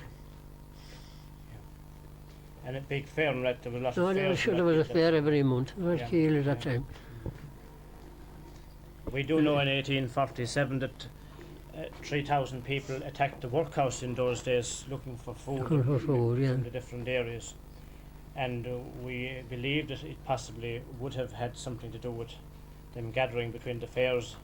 It was also the capital town of the county, of course, in the 1840s as well. Thanks, Betsy McKenna of Redkill.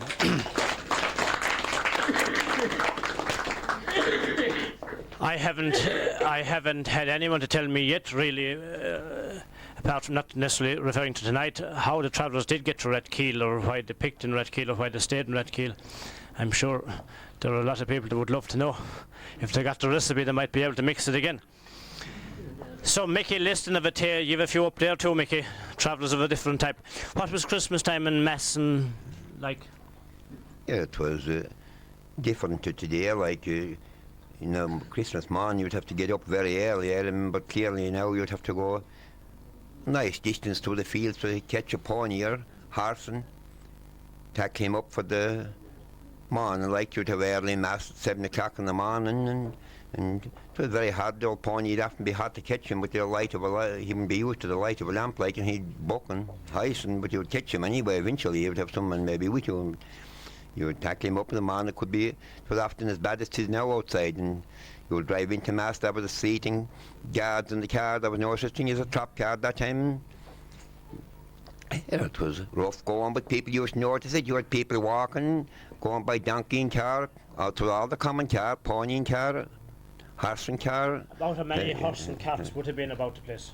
Yeah, that would be like to accommodate the whole our townland now. That'd be in every house in the townland. I suppose there'd be roughly, maybe, I suppose you could say 100, 150. Donkeys and ponies. Yes, yes, every type class. There'd be no traps that time. I mean, the trap was very modern when it came out. I remember. About 1930s. Yes, roughly around that. It cost about £15, £30 for. Yes. I want to cost about 30, I'd say. 30. Timmy Kelly now in Arte, he was making them. That was the fellow down Newbridge, he used to make them. So you want to be with fairly well after for the trap car, like. And did they have loops on the wall of the church in the tail there about to tie the horses and donkeys and ponies? Well, that wouldn't be that would tied around the church at all. There'd be you'd be yards where we'd be dealing. Like, you'd go into that yard and you'd that accommodate you. Could tie your time along the wall. That have crooks inside and Yeah, that's what we'd be dealing. You'd usually go in there and there are all different ways that way. You would have quite old animal look at time, you know, to the wall. There'd be no cars. If there was any old crook at time to gates, everywhere like that. Yeah. It is common in some churches. In Granite Church, there are 40 rings still outside the wall. The church in Granite, there's 40 rings. They're still there in Redkeel. I think there's a couple there recently. Sorry? The new roadside Redkeel, there's about 40 rings there. From the church down to the cross there. Down to the cross. I suppose we should compliment Patrick Naughton here on a very fine job they did in cleaning the graveyard in Redkeel. Are there many old headstones in that particular graveyard, or how did you notice them when you were doing it? The oldest were about 18, what was it, 1880 I think was the first one down below at the corner. Was there an older graveyard than that one in Redkeel? There is. Church Street, yeah. Church Street? Yeah. I think it's older. Above beside you? Yeah. What dates are they back in that one? Oh, they're there since 1810 and 1720 and so on. That's a mixed one in the Church Street. At least Redkeel isn't like Newcastle West. They have Bishop Street, they say in Newcastle West, without a bishop, and Church Street without a church. And if he is still in there, they had Maiden Street without a maiden. So Brendan Lynch is going to sing a song.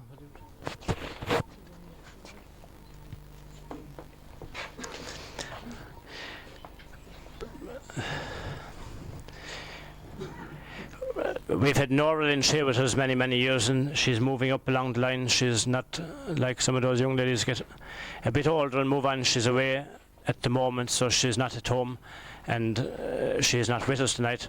So again, as we've said earlier, we're delighted to see younger people, both boys and girls. Brendan has won quite a number of awards, even though he's only 13 years of age.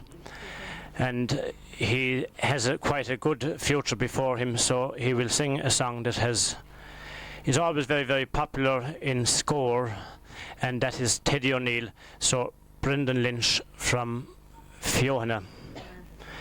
Castlemahan. If you were hurling, you wouldn't be saying Castlemahan, you'd have Fiohanna thrown in to do a job on the doubles for them, you know. So Brendan Lynch, do you want to hold yourself?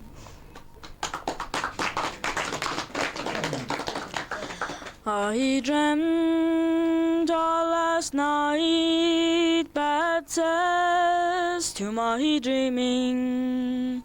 I'd die if I thought 'twould come surely to pass. I dreamt while the tears down my pillow were streaming that Teddy was courting another fair lass. Och, didn't I wake with the weeping and wailing?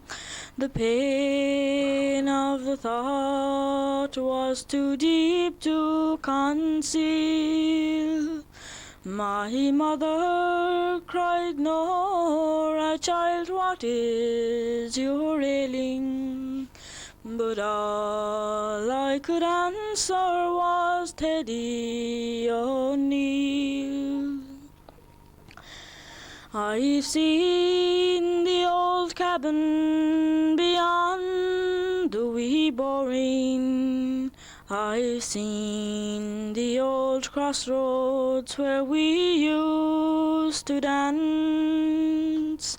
I've rambled the lanes where he called me his Doreen, and my girlish heart felt a thrill of romance.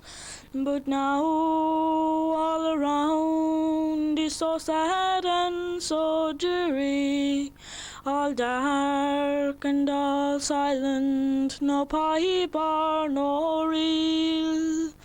Not even the sun through the casement shines cheery, since I lost my darling boy Teddy O'Neill.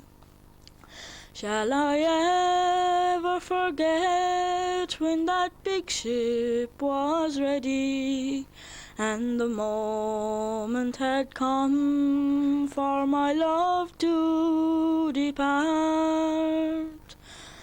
How I cried like a child, oh goodbye to you, Teddy, with a tear on my cheek and a stone in my heart.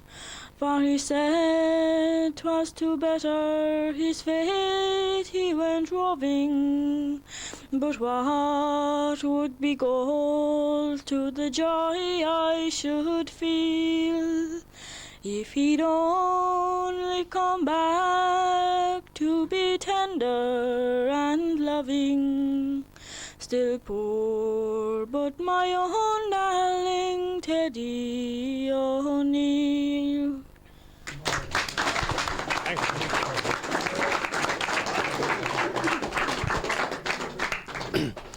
That was Brendan Lynch from Castlemahon, a young lad with a very, very fine future. David O'Riordan will take a song for me there, David.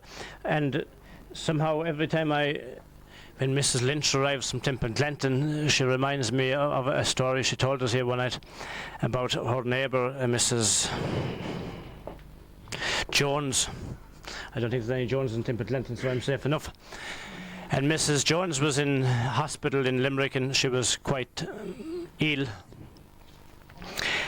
And her husband was at Mass on the following Sunday, and the neighbours asked him how was his wife, and he said, well, how do you think she could be? And she inside in the hospital, and she under Dr. Nash. So David O'Riordan is secretary of the Knockfearna Heritage and Folklore Group for quite a number of years now. David does a lot of work here with the committee, and he will sing a song of his choice, and then Anne-Marie will give us a selection on her piano accordion. She might like a bit of heat as well, you see, so.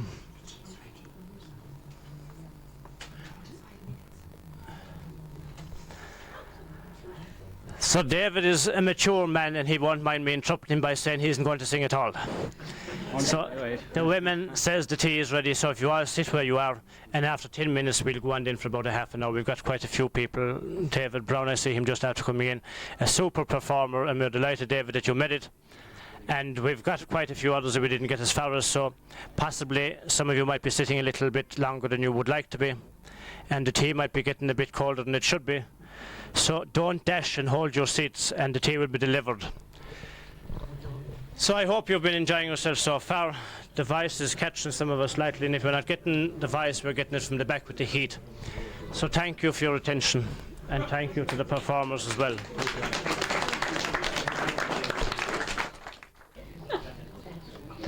Is she safe up there with your Paddy?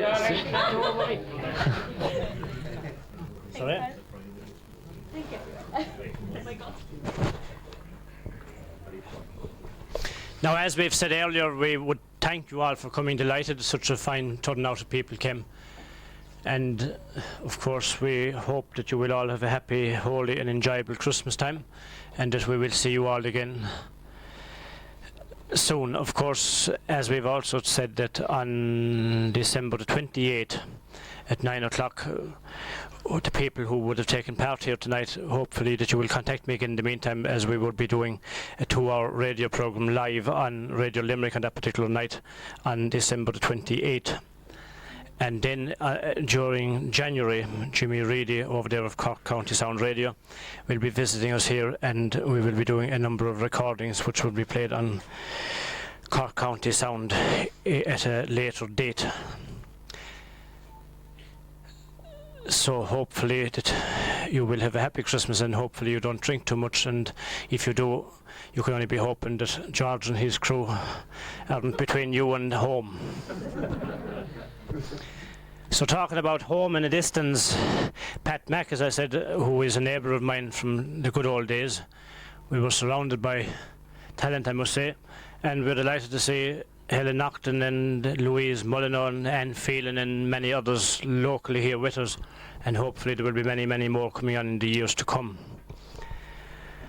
So Pat, as I said, has won many, many awards, and we were going to have Anne-Marie playing a selection, but she's being the lady that she is. She said Pat has come a long distance and she'd prefer him to play, and she'd give it a miss. So we'll hold you for the May Even the Fairies, Anne-Marie. So Pat, as I said, has played and won many, many awards. He won first prize some years ago on the piano accordion. I had the honour of hearing him recently. I hadn't heard him, believe it or not, for 25 years. Until recently at Danny Hunt's wedding up in Innistimon, and Pat was playing the musical while we were chewing the chicken, and he did a fine, fine job. So Pat Mac.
Super performer, as Robbie McMahon said.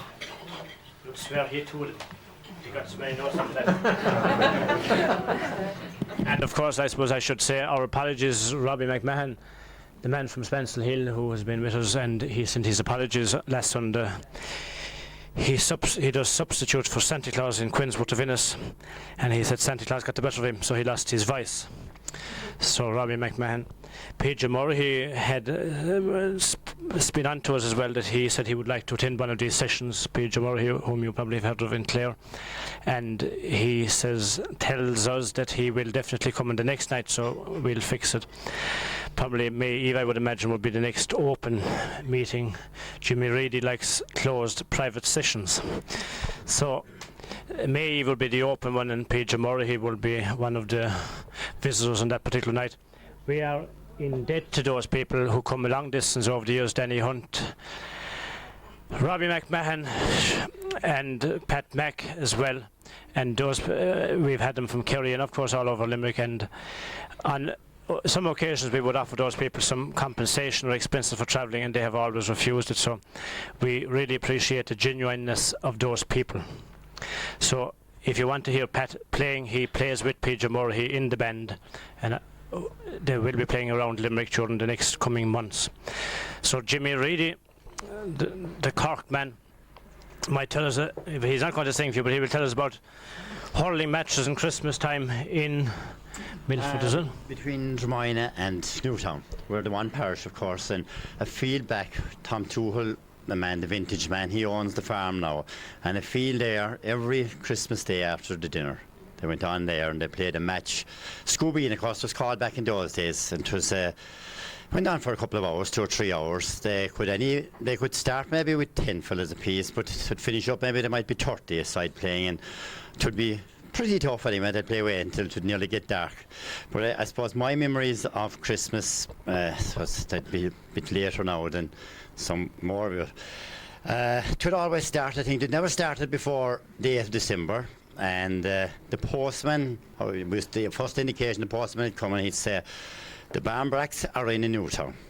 So that was the first indication anyway. And the next big job for us children was to get the fathers to clean the chimney. And that was performed by getting a big furze bush and tying a rope onto it, and one went up and top of the chimney and the other below, and they pulled it up and down, and we were terribly worried until that was done. And of course it came in, and the big morning we were all shaking with excitement. And of course as years went by then, you know, and we don't want to spoil it for any of our young people here, the story came like that things weren't as they should be, or as we thought they were. And at school some fellas said to us, sure, you know, that's not the way it is at all. So we were very disappointed, but we thought we'd get another Christmas out of it. And we put up the old stock anyway, and of course the parents knew that we knew. So they answered us back by filling the socks with coals next morning. And Pat was saying there a while ago, you know, he was warning about the drinking too much. And a couple of years ago there, a friend of mine, he was very unfortunate. He did, the day before Christmas Eve, he was in the pub anyway, and he came home, and he was in a terrible state. Next morning he woke up and he was terrible sick. So he went out and he met one of the guys he was drinking with, and he said, Paddy, he says, how are you? Terrible, he says. My stomach, he says, tis terrible. Go home, he says, and get the wife to make a bowl of soup for you. I can't, says he, because she's mad this morning with me, you know. She's in an awful tear. He says, go down so where we were last night, he said, because they do a lovely soup below there.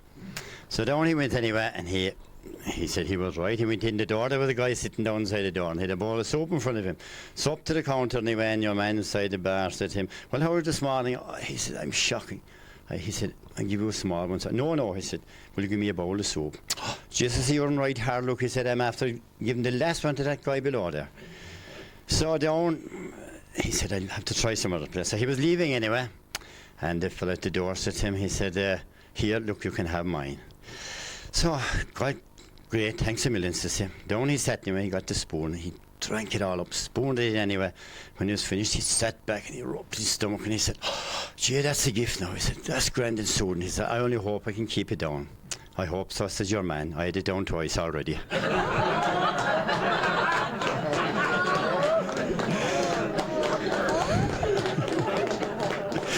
But of course, there's a great time, of course, for people coming home from, you know, one of the beauties of the joys of Christmas, people coming home from foreign lands, and it's a very sad time, I suppose, but there were these two guys, and they were living together, two brothers. They never got married, and they were living for years together.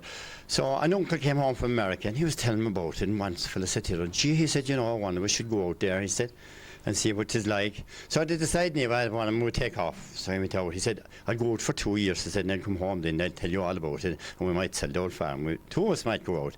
So he went away anyway, and Christmas came, and it was due to come home, and the brother went to Shannon Airport, and he was talking to a guy below, and he went waiting for the plane to come in, and he said, I suppose he'll have changed a lot now, he said, in the meantime. I suppose he will. He says, you'll know him, I suppose. Gee, he said, I mightn't, you know, if been in America now. And he said, I suppose you've changed, you know him. He said, I'll know him. Or will he know you? He'll know me all right. I said, sure, I haven't been away at all. So, anyway,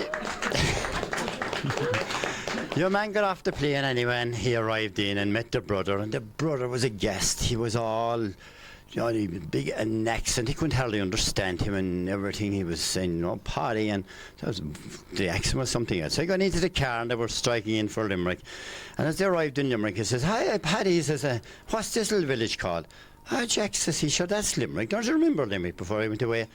My God, he says, we have villages outside in America, and they're twice the size of that place. So he came on out, and as he struck on for the regional anyway, he said, and what's that little building in there? So that's the regional hospital. He says, don't you remember that? Oh God, he says, we've doctors' surgeries outside in America, and they're bigger than that.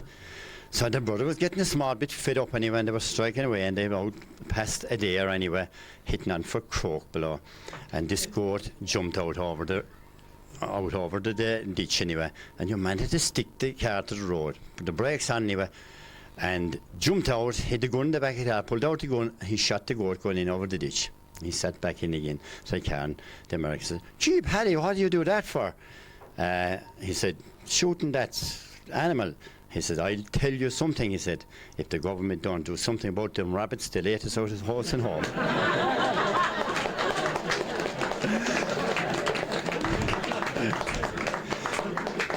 But one final one to tell you, and it's about a fella, he worked in a chipper. And by gosh, coming up to Christmas, didn't he lose his job anyway. But he saw a job advertised anyway, and he went into the boss of the place anyway. He said, told him his story. I'm out of work, he said. And what were you doing before when you were working? He says, I was in a chipper, he said. And he says, what happened? Well, he said, he came in one day, the boss, he said, and I was lying up against the potato peeler.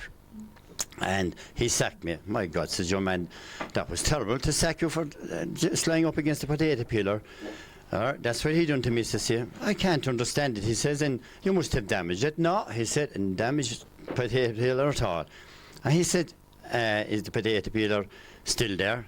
No, he said, he sacked her as well. So, Pat, I won't take up any more of your time. Thanks, Jimmy.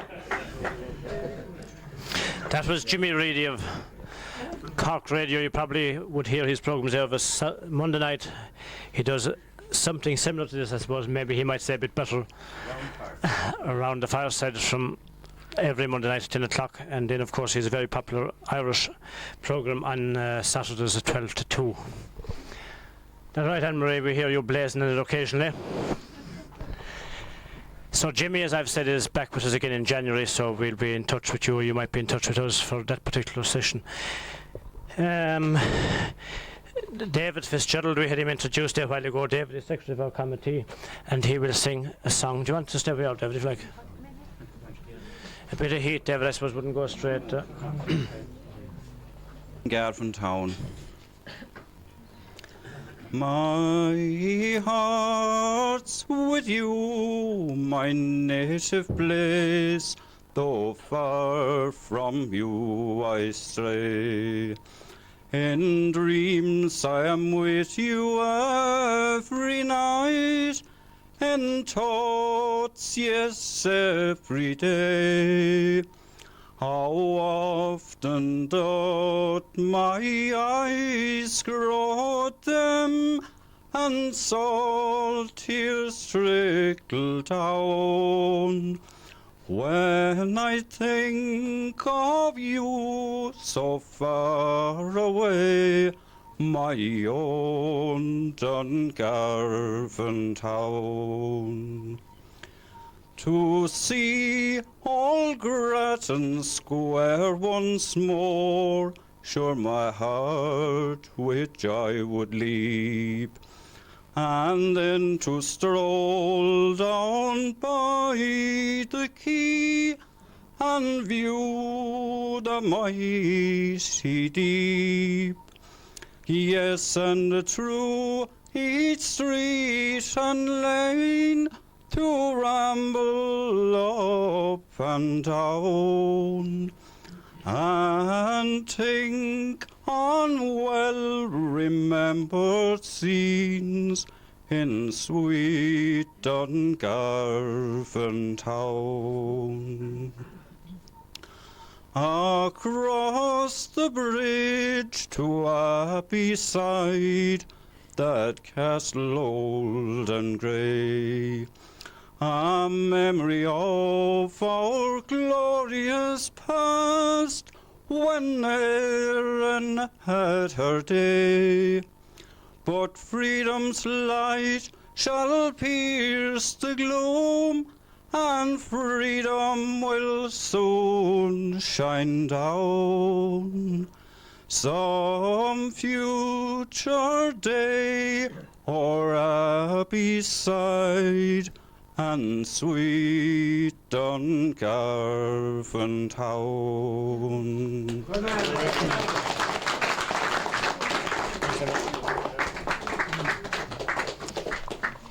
That was David O'Riordan, the singing secretary. Talking about secretaries, I suppose I could move here to Mrs. Mary Nocton from Rathkeale. We have John Hughes from Rathkeale as well coming up shortly. So she will sing a song of her own. Do you want to sit or stand? I was born in sweet Killarney one day when I was young, and that is just the reason why the Blarney's on my tongue. Oh, the night was dark and stormy, the rain came pouring down, and the old nurse Judy Carmody lived a long way out of town. Sure, my father got the donkey cart, and he off went in a crack, with old Judy stuck behind him. He very soon came back. Sure, I was the prettiest baby all the neighbours did allow. They brought the boys to kiss me then, they wouldn't do it now. At 9 months old, a fine lass, the likes you ne'er could find. My hair was black and glossy, and hung down in curls behind. Then the boys, they'd throw me up, they'd catch me like a ball. I wouldn't let them do it now, for fear they'd let me fall. When the summer time did come, and the bathing did begin, the boys put on their bathing suits, and with me they'd go in. They would swim with me upon their backs, I'd wrinkles on my brow. I were a little baby then, they wouldn't do it now. They would feed me on the bottle in the most peculiar way. They would push it down my throttle, and I'd have to drink away. They would rock me in the cradle, and if I kicked up a row, they'd take me into bed with them, they wouldn't do it now.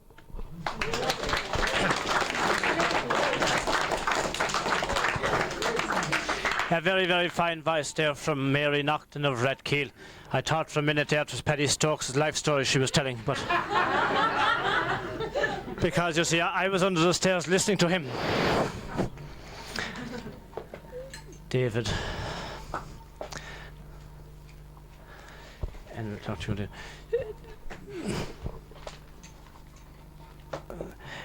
again, we're delighted that David made it here tonight. He was away on other business and he came in there rather late. and he's always a very, very welcome visitor, an excellent performer. And I hope the ladies inside in the back might keep a little quiet for the duration if they could.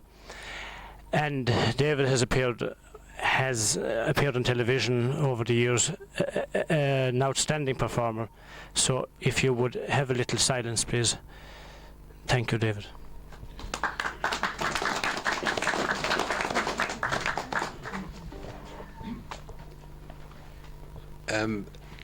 There's a Canon John O'Brien wrote a series of poems in a book called Around the Boree Log, and it sort of depicts the kind of Ireland that was in the beginning of the century, and Around the Boree Log seems to be rather appropriate for a night like tonight, and especially around Christmas when people are seated around the log fires. But he wrote one poem about a parish priest's housekeeper called Josephine, who had recently died, and he laments her death.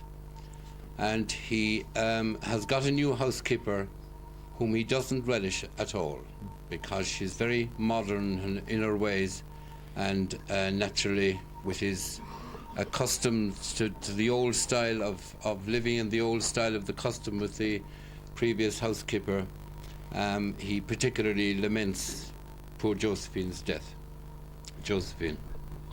The presbytery has gone to pot since this housekeeper came. She's up to date and stylish, yet I'm sure the place is not the same since death's hard summons robbed me of my faithful old machine that wore out in my service here, my faithful Josephine.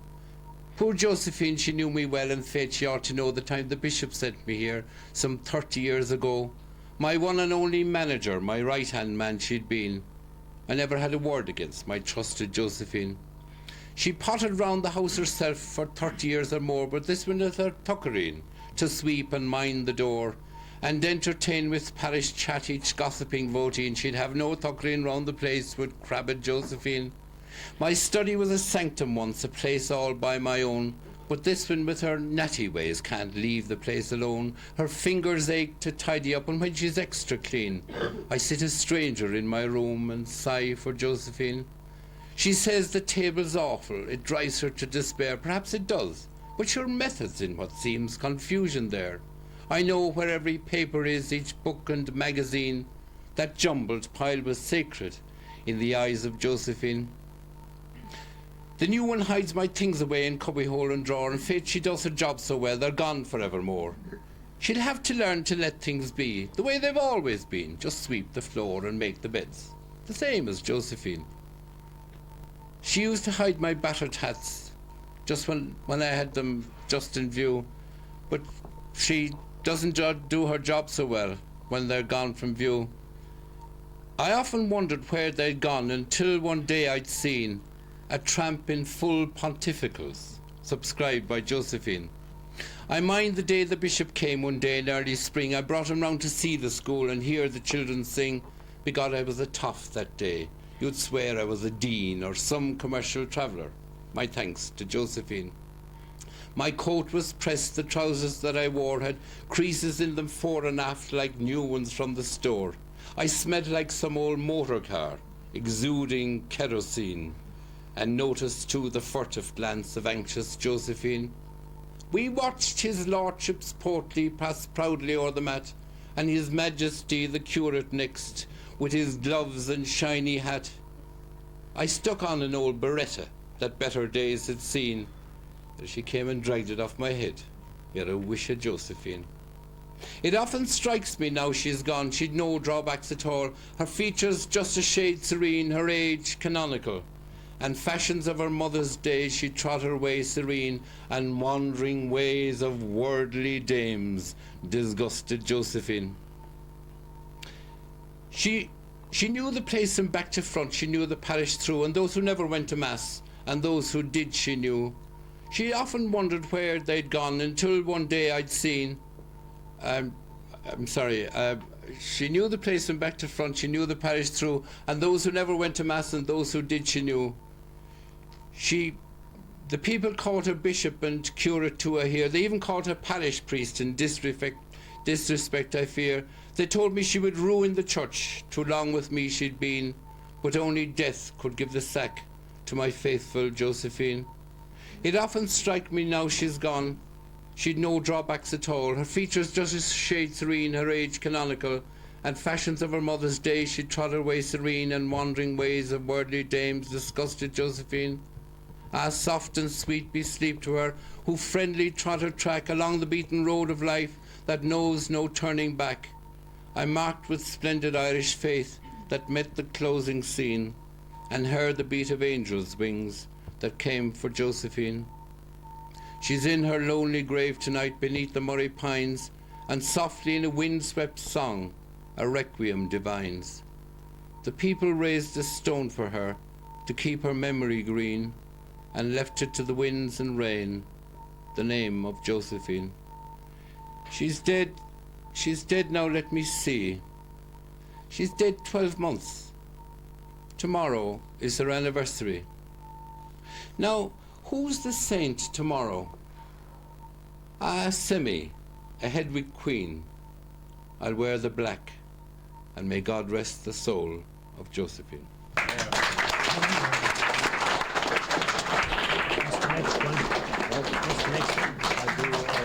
do this thing called Darling Kid.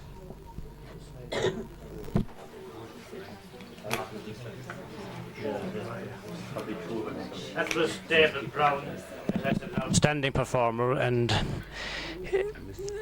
beautiful indeed it was. So a little more silence and he might give you another little piece. So David again, thank you. Pat wants me to do the Sive song from John B. Keevan's play.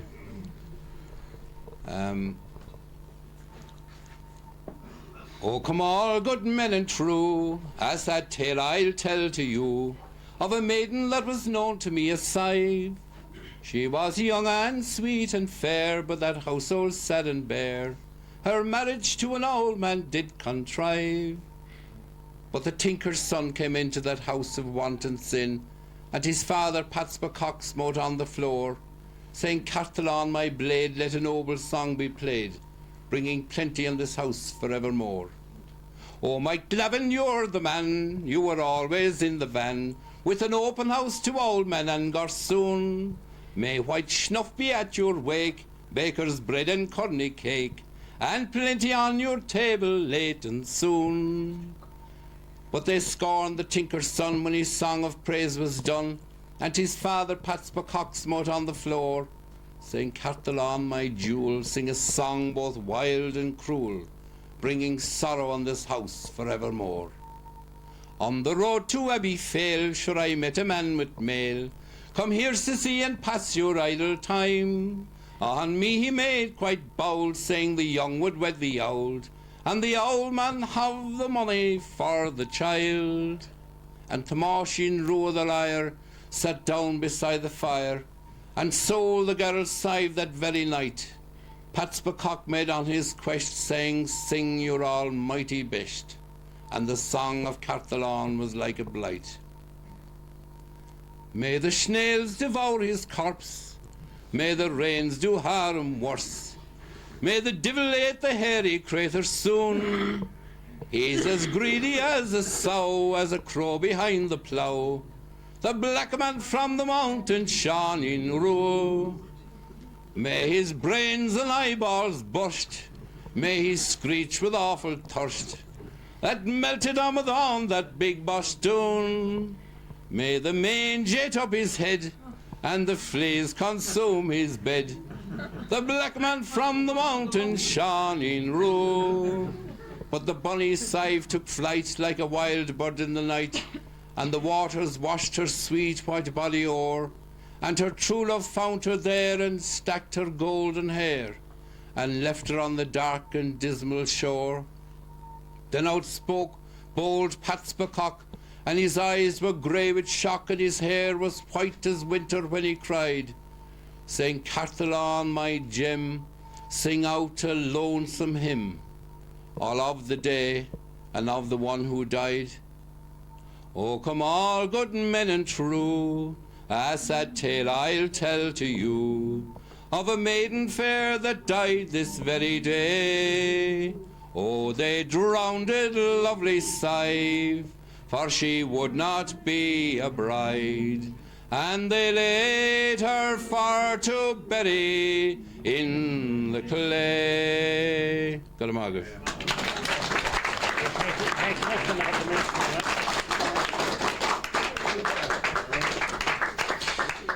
Thank you very much, David. I'll stay up all night to listen to you, David.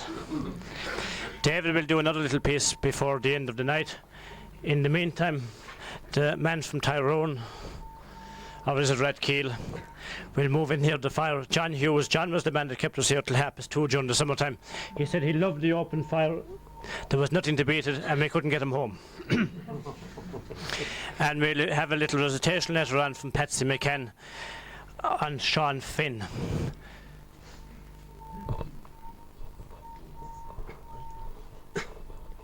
In an Irish country home, one evening long ago, sat an old man and his little daughter Nell. Said the girl with Irish glee, as she sat on Papa's knee, "You promised me a story you would tell. Come tell me of the past of my mother dear," she asked. "Come tell me how she used to look," she cried. Then wearily the old man said, as he slowly bent his head, tears were in his eyes, he then replied, "She was sweeter than the blossoms on the clover. She was fairer than the evening sunset low, and I never will forget how much I loved her when your mother took my name long, long ago. We were happy, she and I, and in every way we tried to make our house a home of happiness. Then one bright September morn, on the day that you were born, God took her to a heaven high above. She was sweeter than the blossoms on the clover.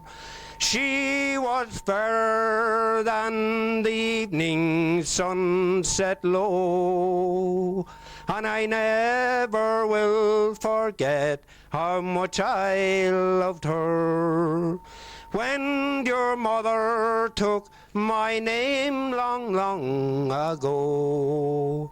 In an Irish country home, one evening long ago, said an old man to his little daughter Nell, though the best of friends must part, she was dearer to my heart. For your mother was the only one I loved. She was sweeter than the blossoms on the clover. She was fairer than the evening sunset low, and I never will forget how much I loved her when your mother took my name long, long ago.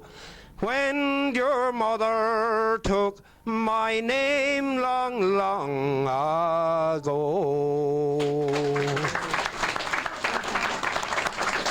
Thanks, John. So any of you that would like to stay until 2:30, John Hughes and a few more will be still here at that time, you know. So.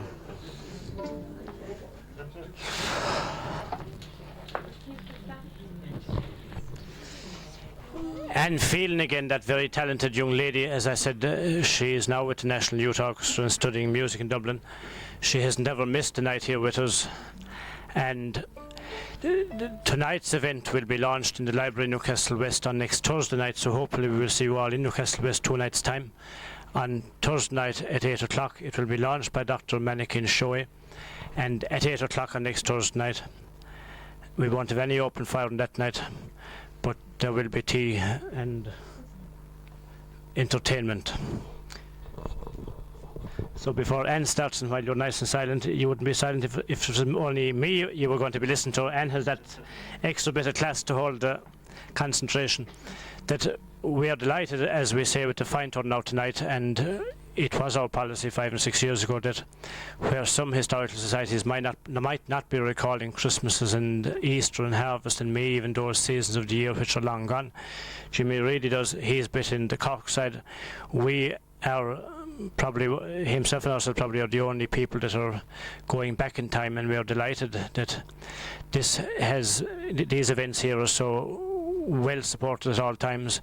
We are also delighted that we've got so many young people attending, and we feel sure that it will go on for many, many years to come. And as has been said by some other people, hopefully other places might follow. In Mayo they're doing something similar, but there's plenty scope. We feel here, of course, where Anne and many of the other young ladies and young boys, and indeed some of the older people as well, they don't get any opportunity to get on local radio, and television is a bit far off for most country people probably. That the local radio, this setting here and our sessions of the Rambling House gives those people the opportunity to get on the local radio stations, and many of them have gone on and become quite successful. It is a nice opportunity and a good experience for them, and the Knockfearna Air does them wonderful good, so Anne is a good example of that.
another very, very fine performance there from Anne Phelan, a lovely young lady who has been with us since she was about 12 or 13, as we say.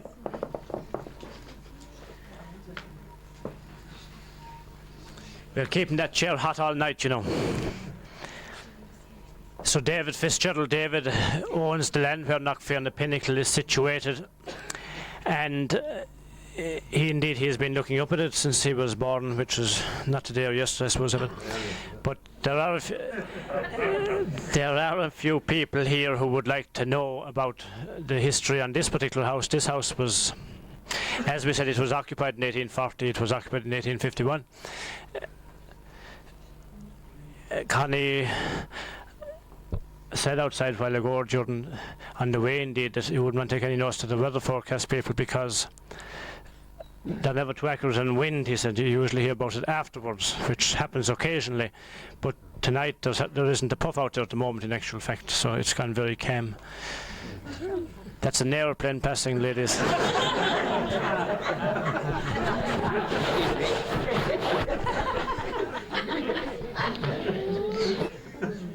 Or as Robbie McMahon said, that the last night he was here, he finished up on BBC Radio because he saw this flying object. Somebody said it went up Maiden Street, George, and down Bishop Street. Was that it? The flying object there sometime last year it was. You know. As I say, this house was occupied in the 1878s, we know, by the Green family, and there was about 600 people at the time. It was occupied by them all the way down until 1964, when the lady who lived here till she was about 86, she lived alone. She was the second last occupant on the hill.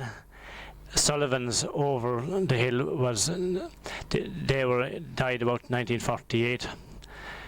And as I said earlier, we will have much more than that because some of the houses have been rebuilt there in the past year, some of the very old ones, which are quite small and old. She was a character, as you would imagine, if she lived above here on her own until 1964, but then I suppose she was a lot safer up here in 64 than she would be up here in 1984 or 94.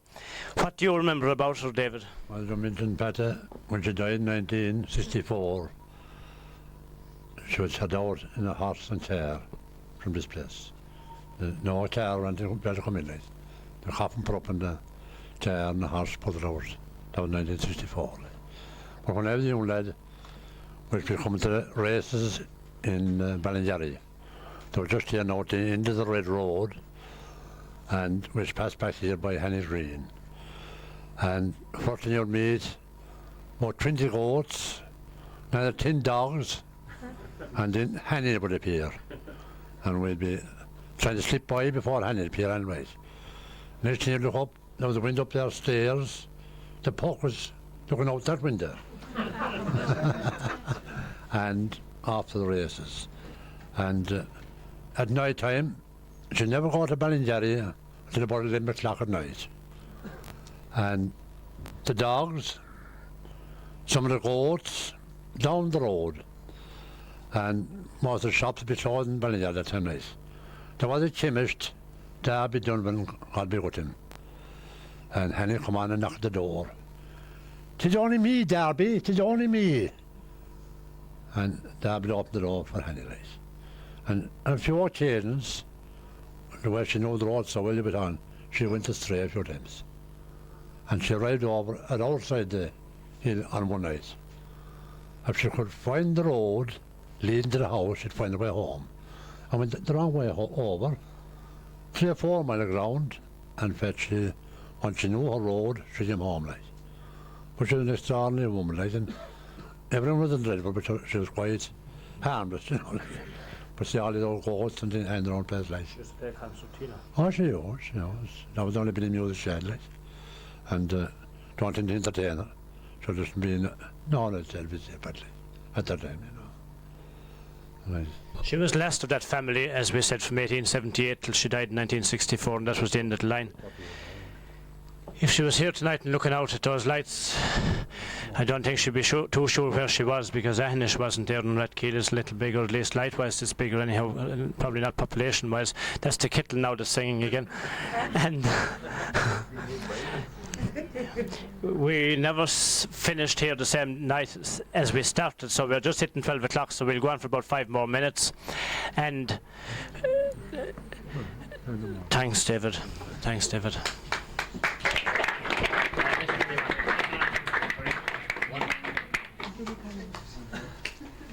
Billy Collins was going to sing a song. Was he still there? Is he gone?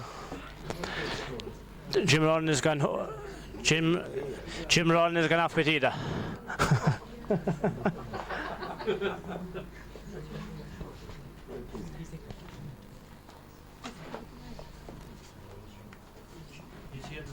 Who's here? Billy, right.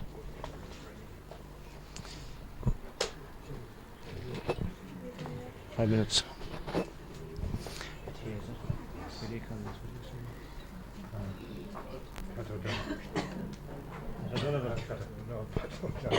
I got a chance to talk Pat O'Donnell, John F. Billy Collins from Matey. Then we will have David Brown, and then within 5 minutes of that we will be finished. So, Billy Collins of Matey, thank you. My name it is Pat O'Donnell, and I come from Donegal. I am, you know, a deadly foe to traitors one and all. For the shooting of James Carey, I was tried in London town, and 'tis now upon the scaffold high, my life I must lay down. I went on board the ship Melrose on August 83. Being on a trip to Cape Town, Carey was made known to me. When I found out he was Carey, we had angry words and blows, and the villain strove to take my life on board the ship Melrose. I stood up here in my own defence to fight before I die. A pocket pistol I pulled forth, and at him my deed let fly. I fired again a second time, that pierced him through the heart, and I let him have another before he did depart. Sure his wife and son, they came running down to the cabin where he lay, and when they saw him in his gore, they uttered with dismay, "O'Donnell, you've murdered my husband." Mrs. Carey loud did cry, "Ah, yes, I did in my own defence," kind madam answered I. Had I been a free man and lived another year, all traitors and informers, sure I'd make them shake with fear. Like St. Patrick drove the serpent from out our sainted ground, I would make them fly before me like the hare before the hound. Farewell, farewell, a fond farewell, this is my parting day. Good Christians, from this isle I go, good Christians, for me pray. Before the Blessed Virgin, when on bended knees you'll fall, pray for the soul of O'Donnell from the hills of Donegal.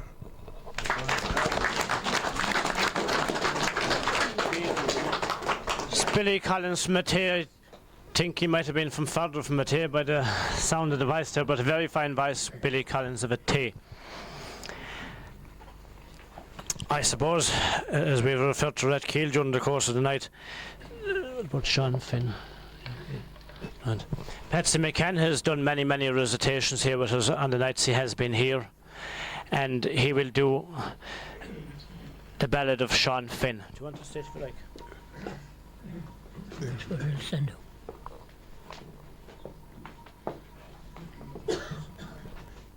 brave Irish men, and raise your heads with pride, and think of those who freely bled, and for Ireland nobly died. Their cause it was a glorious one, as the world can plainly see. Too long in bondage we were held, but now we must be free. God rest the souls of those brave men who did their laws defy. Some weeks they last in prison cells, some on the scaffold high, more on the lonely mountain side.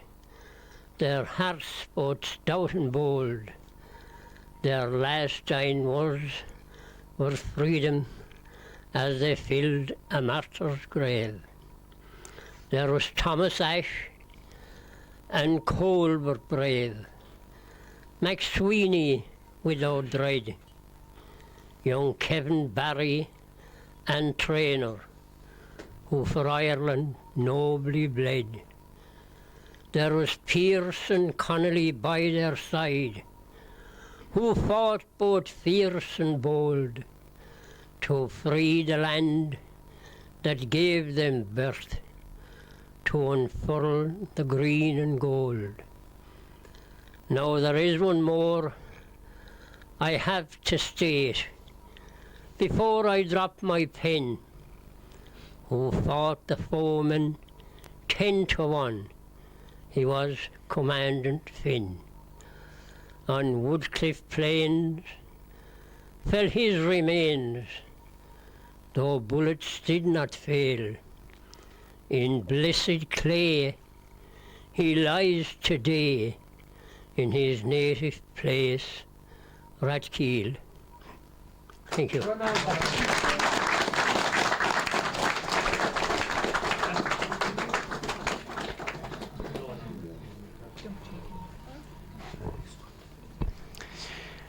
We will have another little piece from that very popular man there, David Brown, and our thanks there to Patsy McCann. As I say, Patsy, if you hang around till 2:30 and the storm might lift a little bit, Patsy will keep in tune with it there.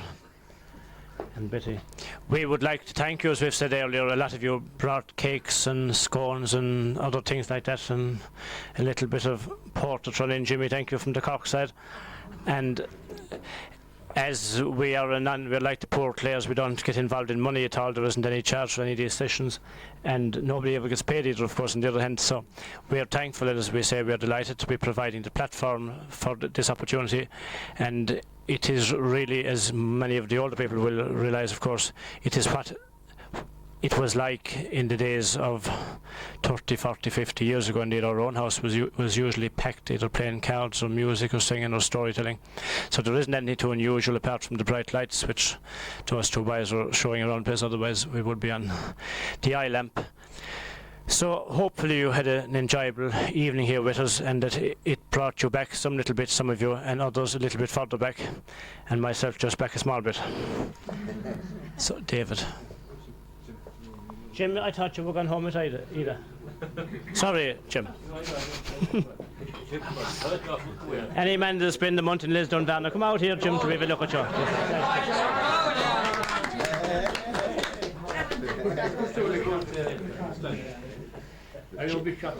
Jim came home, a no man from Lisdon. He was the whole month inside in the spa wells.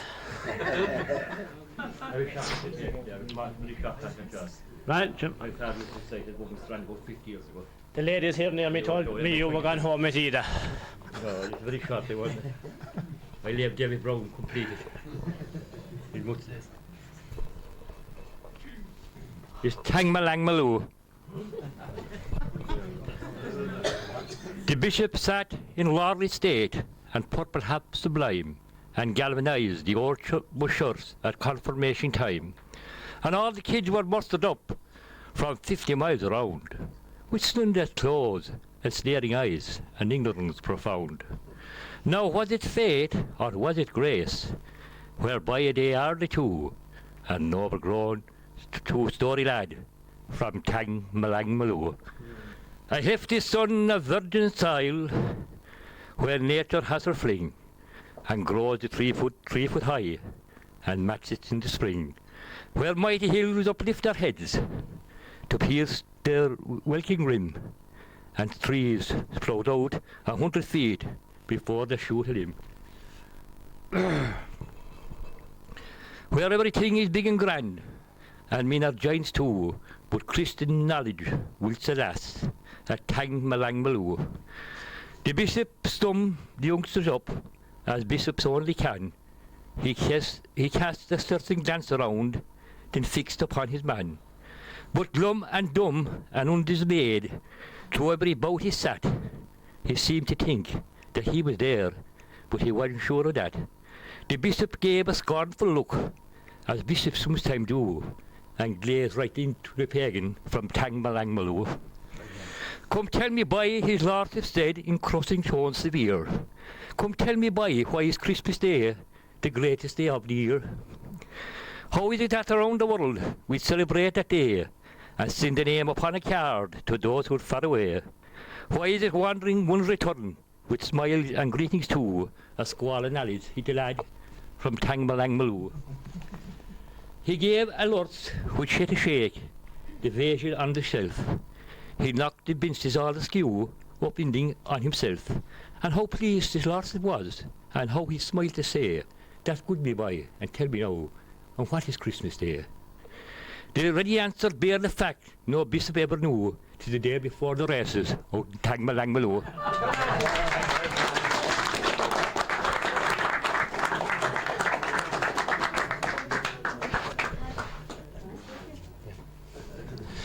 That was the man from Sweet Monaghan, Jim Ronan.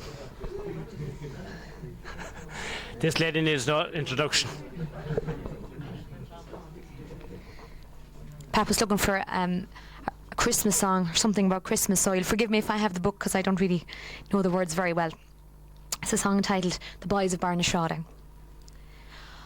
Oh, the town that climbs the mountain and looks upon the strand, in sleeping time or waking, it's where I long to be, to walk again those kindly streets, the place I grew a man, with the boys of Barnashawda, who hunted for the wren.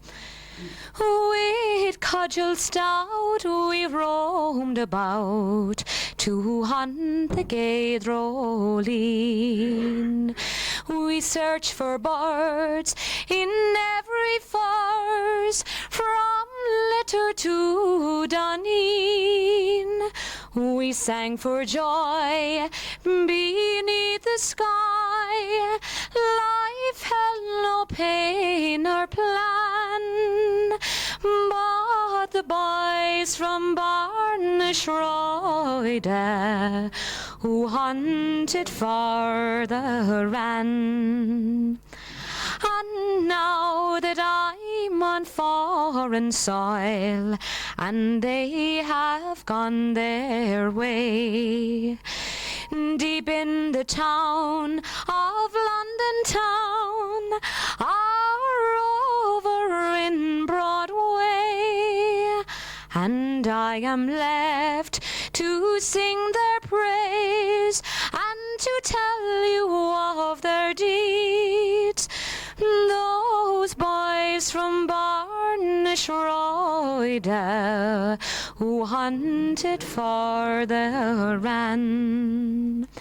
And when the wheel of life runs down and peace comes over me, just lay me down in that old town between the hills and sea.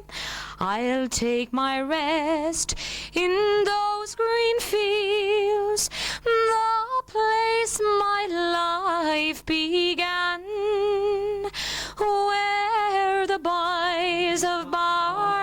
Shroida went hunting for the wren. Thank you. Lovely. Oh yeah, will I give him a quick one? Sorry. Thanks, Anne-Marie.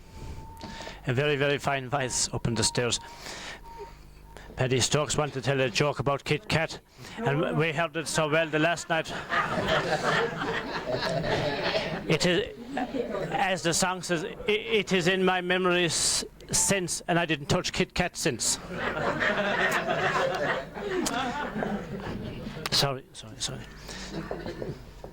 We're almost there, as we said. We don't like finishing too quick, and we're waiting for the wind to lift slightly. So, David will do. If we had a little quietness now, please, for 5 minutes, and we will be finished. What is it, David? David will introduce it himself. Thanks, David. It's called Darling Kate, and it's about a young girl who's getting married to a maid match. And her mother is giving her some advice the night before the wedding. It's called Darling Kate. Your face is fairer, Kate, now you're nearly 21, though I hesitate to spoil your dreams now your life has just begun. But your father, he's much older now, and I am far from strong, and that dowry from John Hogan would help us all along. Just think of it, my darling Kate. You'd own a motor car and soft white linens near your skin. You'd travel near and far. And Hogan's land stretched far and wide, from Rahee to Derrybeg, and sheep and cows and fine fat sows. Pyjamas for your bed. I know he's weak and skinny and his looks are not the best, but your beggars can't be choosers when you're feathering your nest. He's been to college in the town, his shirts are always new. What does it matter if he's old? He's just the man for you. I know you love young Paddy Joe, him with the roguish eye. I've seen the way you've looked at him whenever he goes by. I must admit he's handsome, but sure he doesn't own a car, and he likes to drink and fight all night beyond in Sheehan's bar. Did I ever tell you, Kate, that I was pretty too? And the summer days seemed longer then, and the skies were always blue. And your father, well, I had just turned 19, and he was 53. But he owned the land in which we stand, and he seemed the man for me. There was a lad who lived next door, I loved with all my might, and his face forever haunted me when your father held me tight. Oh, I longed, dear Kate, for the soft touch of his hand. But young love is no substitute for 10 acres of fine land. Ah, you'll wear a long white dress and a red rose in your hair, and I will throw confetti and the whole town will be there. And you will make a promise to honour and obey, and I will stand at your right hand and sell my love away. Ah, tears are not for daytime, Kate, they're only for the night. And one day you'll have a daughter too, and teach her wrong from right, and teach her all that matters, and pray guidance from above, that one day she'll have a daughter too, and she might marry just for love. Thank you.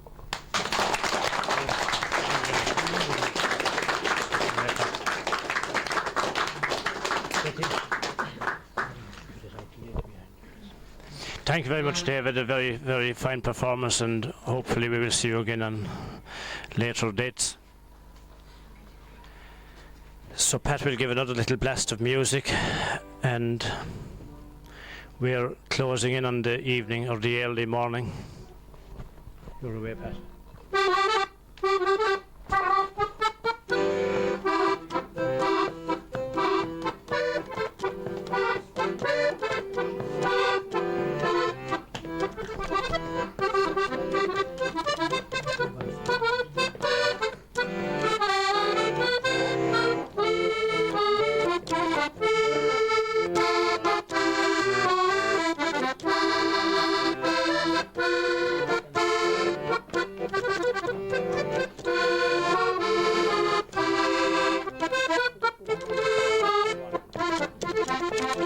Thank you.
Now, ladies, gentlemen, boys and girls, whatever order you fall in, that was that man from Clare again, Pat Mack, and I would like to thank you all for attending this evening. We're delighted to see such a fine turnout, despite tonight a little bit blowy. And about 5 years ago, we did the first one of those sessions. As we said, we've done many of them since, and hopefully we'll do many more in the future. And on that particular first night, we had a barrel over there, and there was a pig's head in it. And Jack Kelly from Ballingarry, the Rambler, took home the pig's head. And on that night also, as was traditional in the rambling houses long ago, it was normal before the night was down. Times have changed indeed, that they said the rosary. So we did that on that first night as well. We did it a few times since. And tonight we will do a little bit of it, not at all, so you needn't worry too much about it. So I'll pass it over to the lady herself, our committee member, Betty Fitzgerald.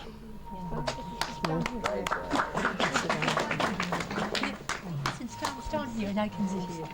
I can move. Here. Grand. Thank you. We'll start so with the rosary. Name of the Father, and of the Son, and of the Holy Spirit. Amen. I believe in God the Father Almighty, the Creator of heaven and earth, and in Jesus Christ, His only Son and Lord, who was conceived by the Holy Ghost and born of the Virgin Mary, suffered under Pontius Pilate, was crucified, dead and buried. He descended into hell. Third day He rose again from the dead. He ascended into heaven, striding of God the Father Almighty, from thence to come to judge the living and the dead.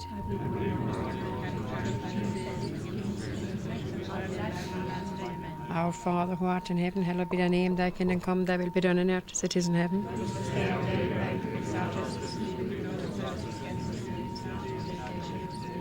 Hail Mary, full of grace, the Lord is with thee. Blessed art thou among women, and blessed is the fruit of thy womb, Jesus.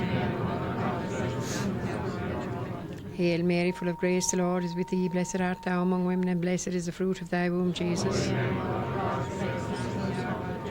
Hail Mary, full of grace, the Lord is with thee. Blessed art thou among women, and blessed is the fruit of thy womb, Jesus. Glory be to the Father, and the Son, of the Holy Spirit. O my Jesus, forgive us our sins, save us from the fires of hell, lead all souls to heaven, especially those most in need of your mercy. The first sorrowful mystery, the agony in the garden. Our Father, who art in heaven, hallowed be thy name.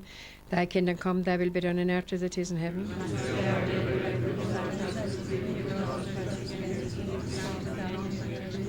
Hail Mary, full of grace, the Lord is with thee. Blessed art thou among women, and blessed is the fruit of thy womb, Jesus.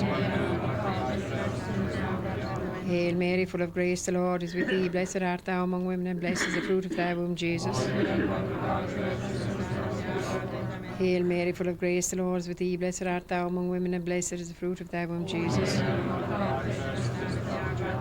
Hail Mary, full of grace, the Lord is with thee. Blessed art thou among women, and blessed is the fruit of thy womb, Jesus. Hail Mary, full of grace, the Lord is with thee. Blessed art thou among women, and blessed is the fruit of thy womb, Jesus. Hail Mary, full of grace, the Lord is with thee. Blessed art thou among women, and blessed is the fruit of thy womb, Jesus. Hail Mary, full of grace, the Lord is with thee. Blessed art thou among women, and blessed is the fruit of thy womb, Jesus. Hail Mary, full of grace, the Lord is with thee. Blessed art thou among women, and blessed is the fruit of thy womb, Jesus. Hail Mary, full of grace, the Lord is with thee. Blessed art thou among women, and blessed is the fruit of thy womb, Jesus. Hail Mary, full of grace, the Lord is with thee. Blessed art thou among women, and blessed is the fruit of thy womb, Jesus. Glory be to the Father, and Son, of the Holy Spirit. O my Jesus, forgive us our sins, save us from the fires of hell, lead all souls to heaven, especially those most in need of your mercy. Hail, Holy Queen, Mother of Mercy, hail our life, our sweetness, and our hope. To thee do we cry, poor banished children of Eve, reason of our sighs, mourning, weeping, this valley of tears. Turn thee, most gracious Advocate, thine eyes of mercy towards us, and after this our exile, show unto us the blessed fruit of thy womb, Jesus. O clement, O loving, O sweet Virgin Mary, pray for us, O Holy Mother of God. O God, whose only begotten Son, by his life, death, and resurrection, hath purchased for us the rewards of eternal life, grant, we beseech thee, that meditate upon these mysteries of the most holy rosary of the Blessed Virgin Mary, we may imitate what they contain, and obtain with their promises, same Christ our Lord. Amen. May the divine assistance remain always with us. May the souls of the faithful departed, save God, rest in peace. Amen. In the name of the Father, Son, and of the Holy Spirit. Amen. Thanks, Betty. Again, thank you all for attending. I hope you had a enjoyable night and that we will see you again sometime, and maybe you might pick up some of the things that we went through tonight. Even if it's only a decade of the rosary, Betty mightn't go astray with a few. What do you think? So as we said, happy Christmas, good night, and we will see you all again sometime. Thank you.